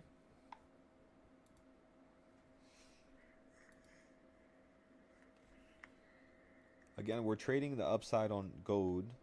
SPY's also holding here. Let's go ahead and look at the reversal chart. Looks like you're right back to number 8. Let's see if you can get above it now. Again, we're up $600 now on gold. I'm going to go ahead and take profit here. Order filled. Beautiful. So, think about it like this. What's $600 divided by 3? That's how much you would have made with 5 contracts. So off of a move like that, you would have made $200. Which is not terrible. I mean, that's your daily goal. But you still need to have those days where you're having $10,000 days and $20,000 days in order for you to have a buffer. At least your first $10,000 day has to be relatively soon after you start your account. It doesn't have, remember, don't force it. You wait for a slow day. Wait for it to be stuck in a certain trend. And then that's it. You just execute when, let's just say you do a crazy move. Or not a crazy move, but like a decently sized move as compared to the rest of the day. For example, today. And then you start slowing down by a certain, important level. For example, a monthly level or a reversal point. You paper trade it first. If the trade works out, paper trade the next one. 5 to 15 minutes later, get into it with your real account, and it should still work out. You just gotta make sure you time your trades correctly. Using the paper account, you'll be able to get into a better buy with your real account. Because you basically buy at one module, like one location that you were gonna buy that you think is a good location to buy anyways.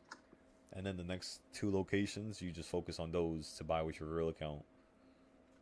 That's literally all you have to do. So again, you're buying off of a good location. You know it's going to work. You know they want to buy puts there. And instead of you just being focused on that one location, you've broken it down to a bunch of other smaller locations. So you already know what they want to do everywhere around that one area. And as long as you know that, you won't get psyched out. You know what I mean? You'll be able to sell on time and not deal with the market hitting a area where you're green and you're profitable and then you don't take profit and now you're red. So now the market's running up higher here. Off of this location, because this is the 5 minute, I wouldn't really want to do nothing else. On the 30-second, this looks like a good location for puts. But not yet. On the 1 minute, the 1 minute looks decent for puts. So I'll get puts on the 1 minute just for $15. Alright, that's 35. But yeah, this is too small. Like the prices. Wait, can I trade silver? Order filled. Alright, so we made 35 there. Now let's move to silver.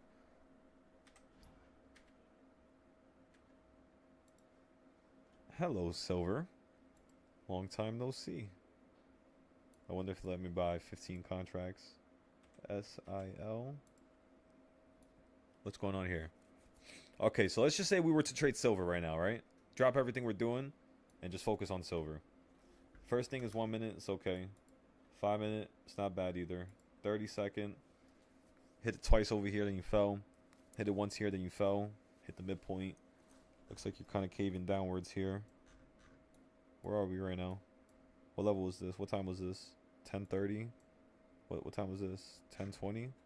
What time frame am I on? 30-second. Let's go to the 5 minute. Okay, let's grab the high and grab the low. High, low. Of course, chop it up into fractions. Look at how much times it's holding on that perfectly. That tells me that once you run up to here, you're going to start having a lot of downside plays, which is awesome. You kind of had some here, so maybe that represented a lot of the buyers that would have taken place here. So maybe it's not going to fall down as much time. So I would trade it only like once or twice, the puts here, and I would spread it out, like every couple minutes, just to make sure I can actually play it from a little location. So I would play puts like right here, for example. Puts here for it to fall down to the dotted line, or puts on the line for it to fall to the midpoint, and then sell out. And then literally just copy and paste this for the calls, right? So you would get calls down here, and then at the midpoint. And that's pretty much it. So you're above that area now. So how do we trade this? Should we wait? The answer is yes. Of course you should wait. You should wait for it to fall down to a better location and buy from somewhere down here, like below the green circle. But let's say we're gonna force something. This right here on the 5 minute looks like a wonderful area for puts. So I'm gonna right click, limit sell. Order rejected. Oh, can't buy 15. Can I buy 10? Order rejected. Oh, nope. Can I buy 5? Yes, I can. Order filled. And then I'm just gonna fill it there. Again, silver moves crazy, so when you see it go against you, you're gonna be like, what the hell? Like right there, look, 1 wick, I'm already up 200.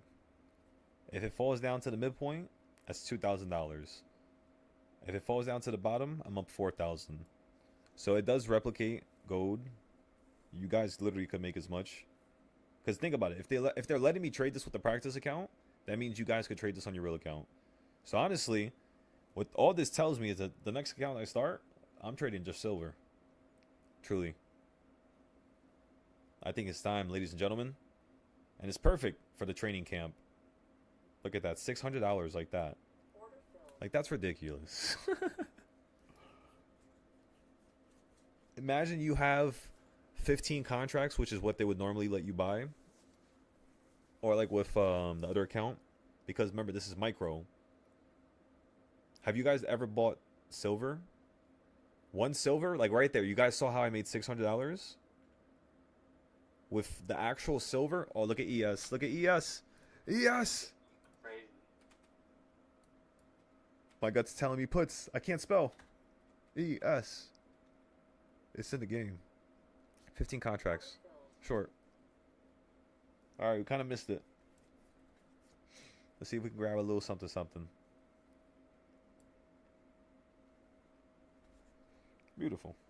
We're still holding the calls right now.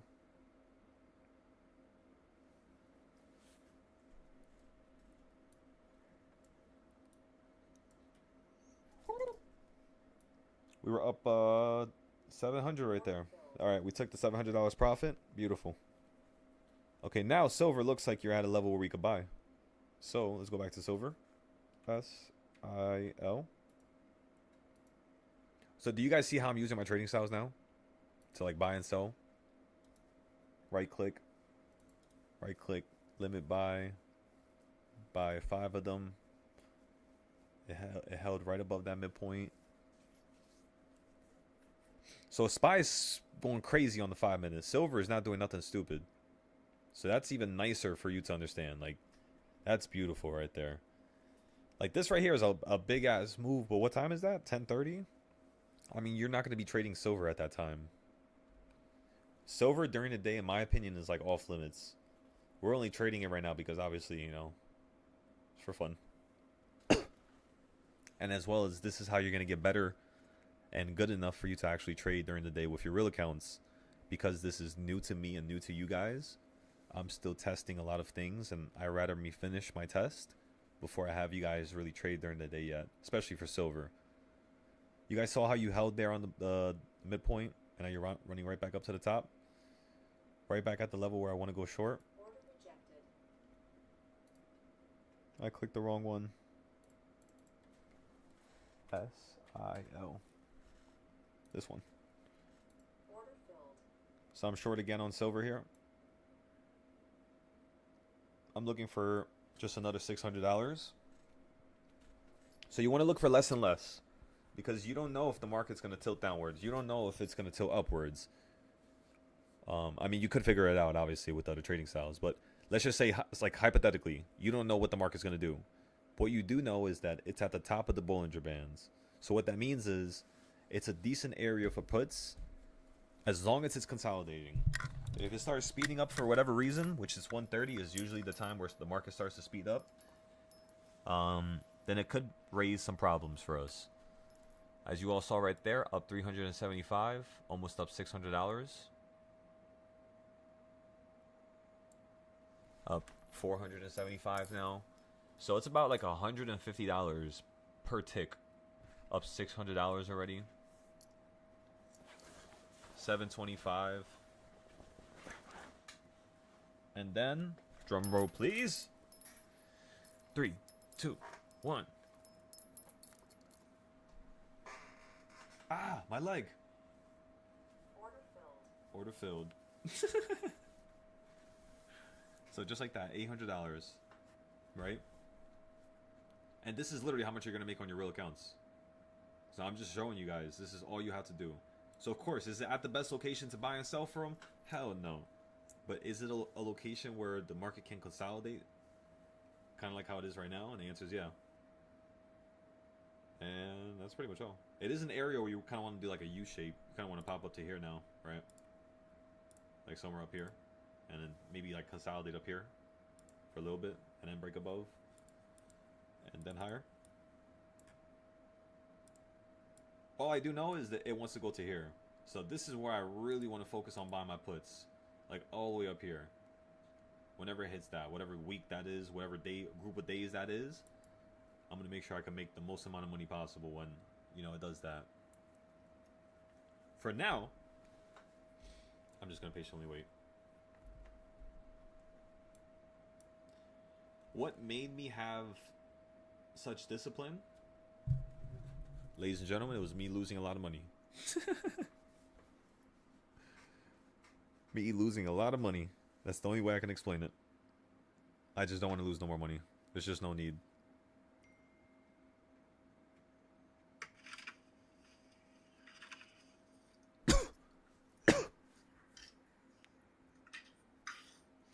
Again, everybody, look at that beautiful run up on silver. Order filled. I'm going short again here. Why?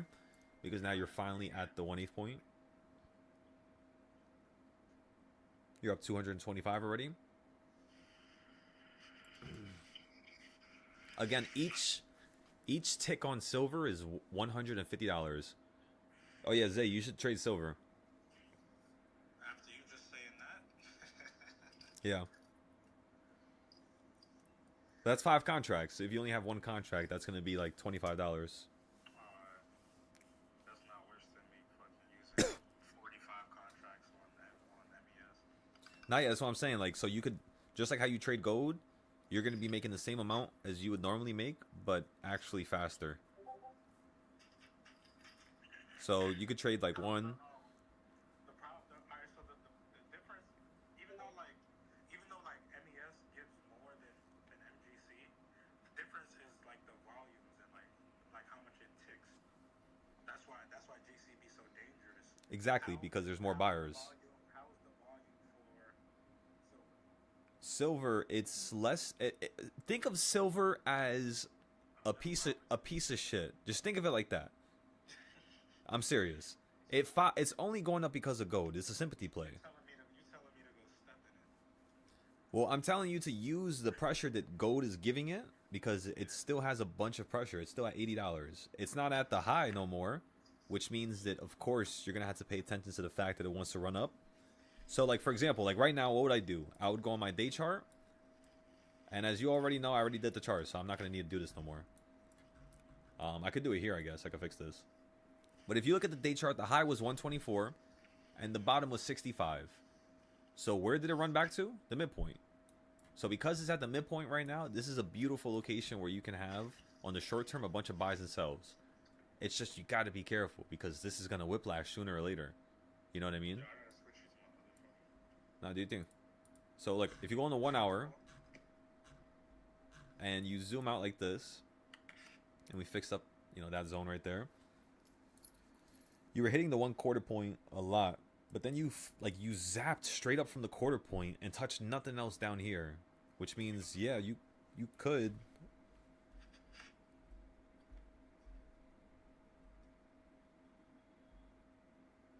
You could potentially fall somewhere down to here. And ladies and gentlemen, I want you to look at something real quick. With just 5 contracts, if you fall down to here, do you guys see how much money that is? That's $20,550. That's like your weekly trend. So like this is the 23rd of February. Right now it's the 26th. If you were trading on the 5-day, which is basically how I'm trying to start to trade, especially for my personal account, because I can hold overnight.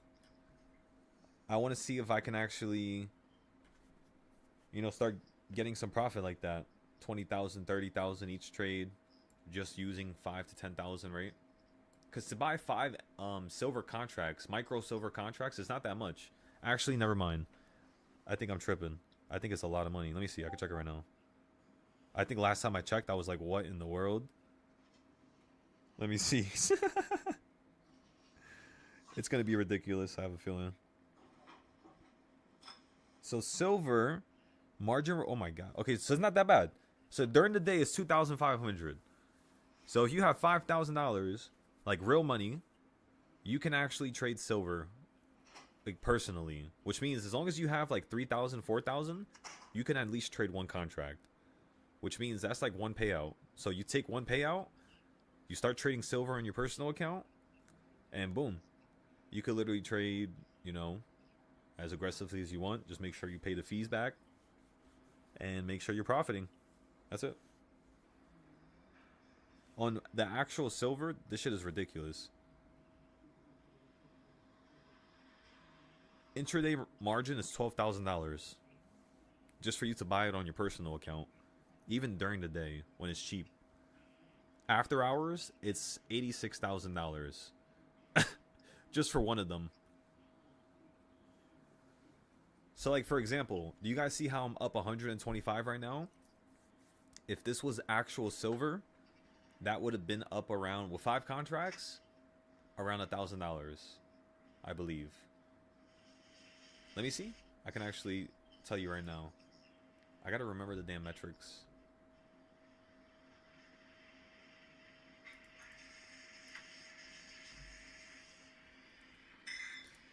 So for silver, micro silver, it's $5 per contract. Minimum tick size is, okay, so you do times so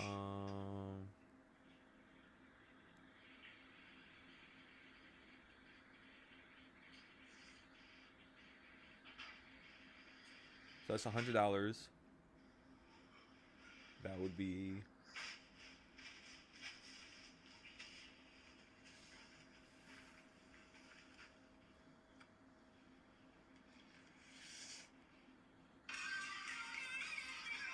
that's 1, that's 2, that's 3.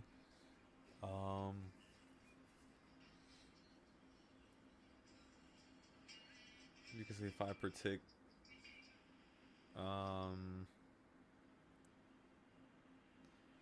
Yeah, so actual silver is about 5 times.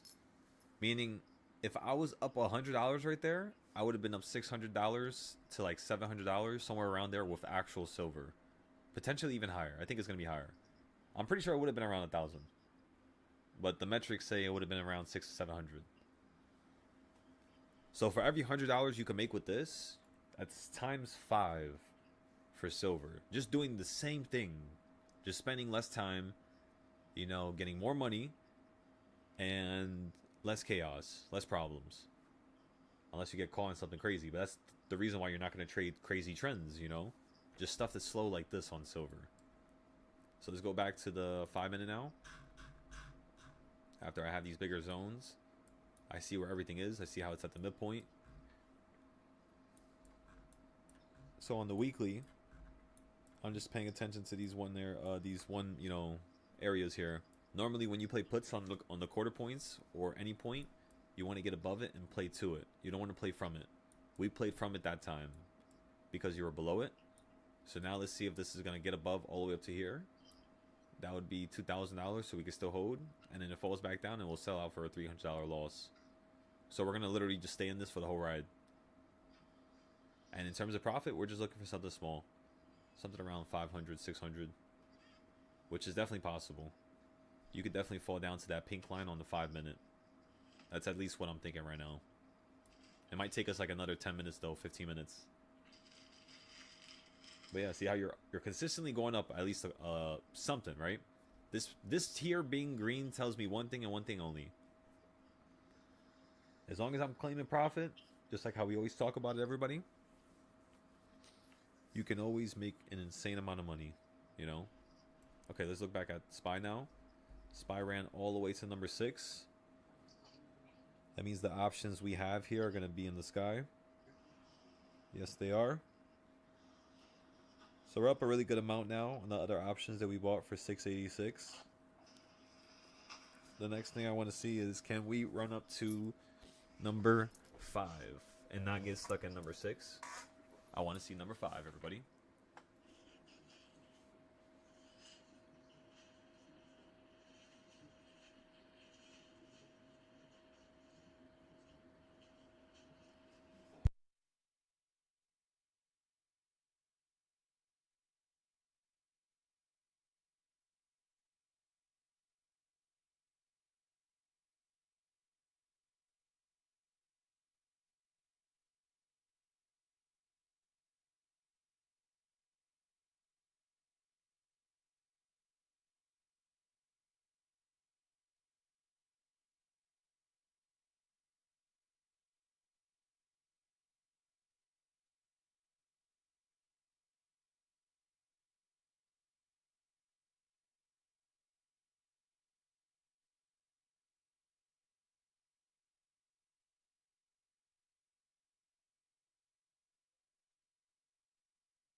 Isn't there a challenge going on? Oh yeah, that starts on March 3rd.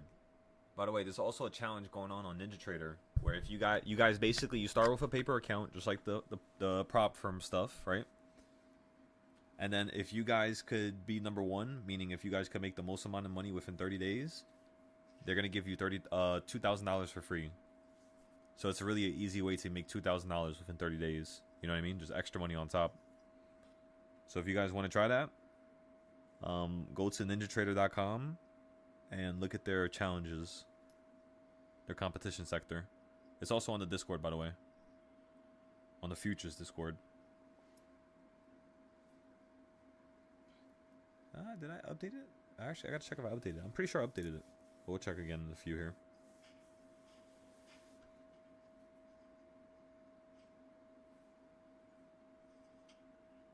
Okay, so we're waiting very patiently, everybody.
Hit number 5, 6. Yeah, number 6. Holding on 7 right now, everybody. That's on SPY, on ES. You're also at the top of the Bollinger Bands, kind of falling from it.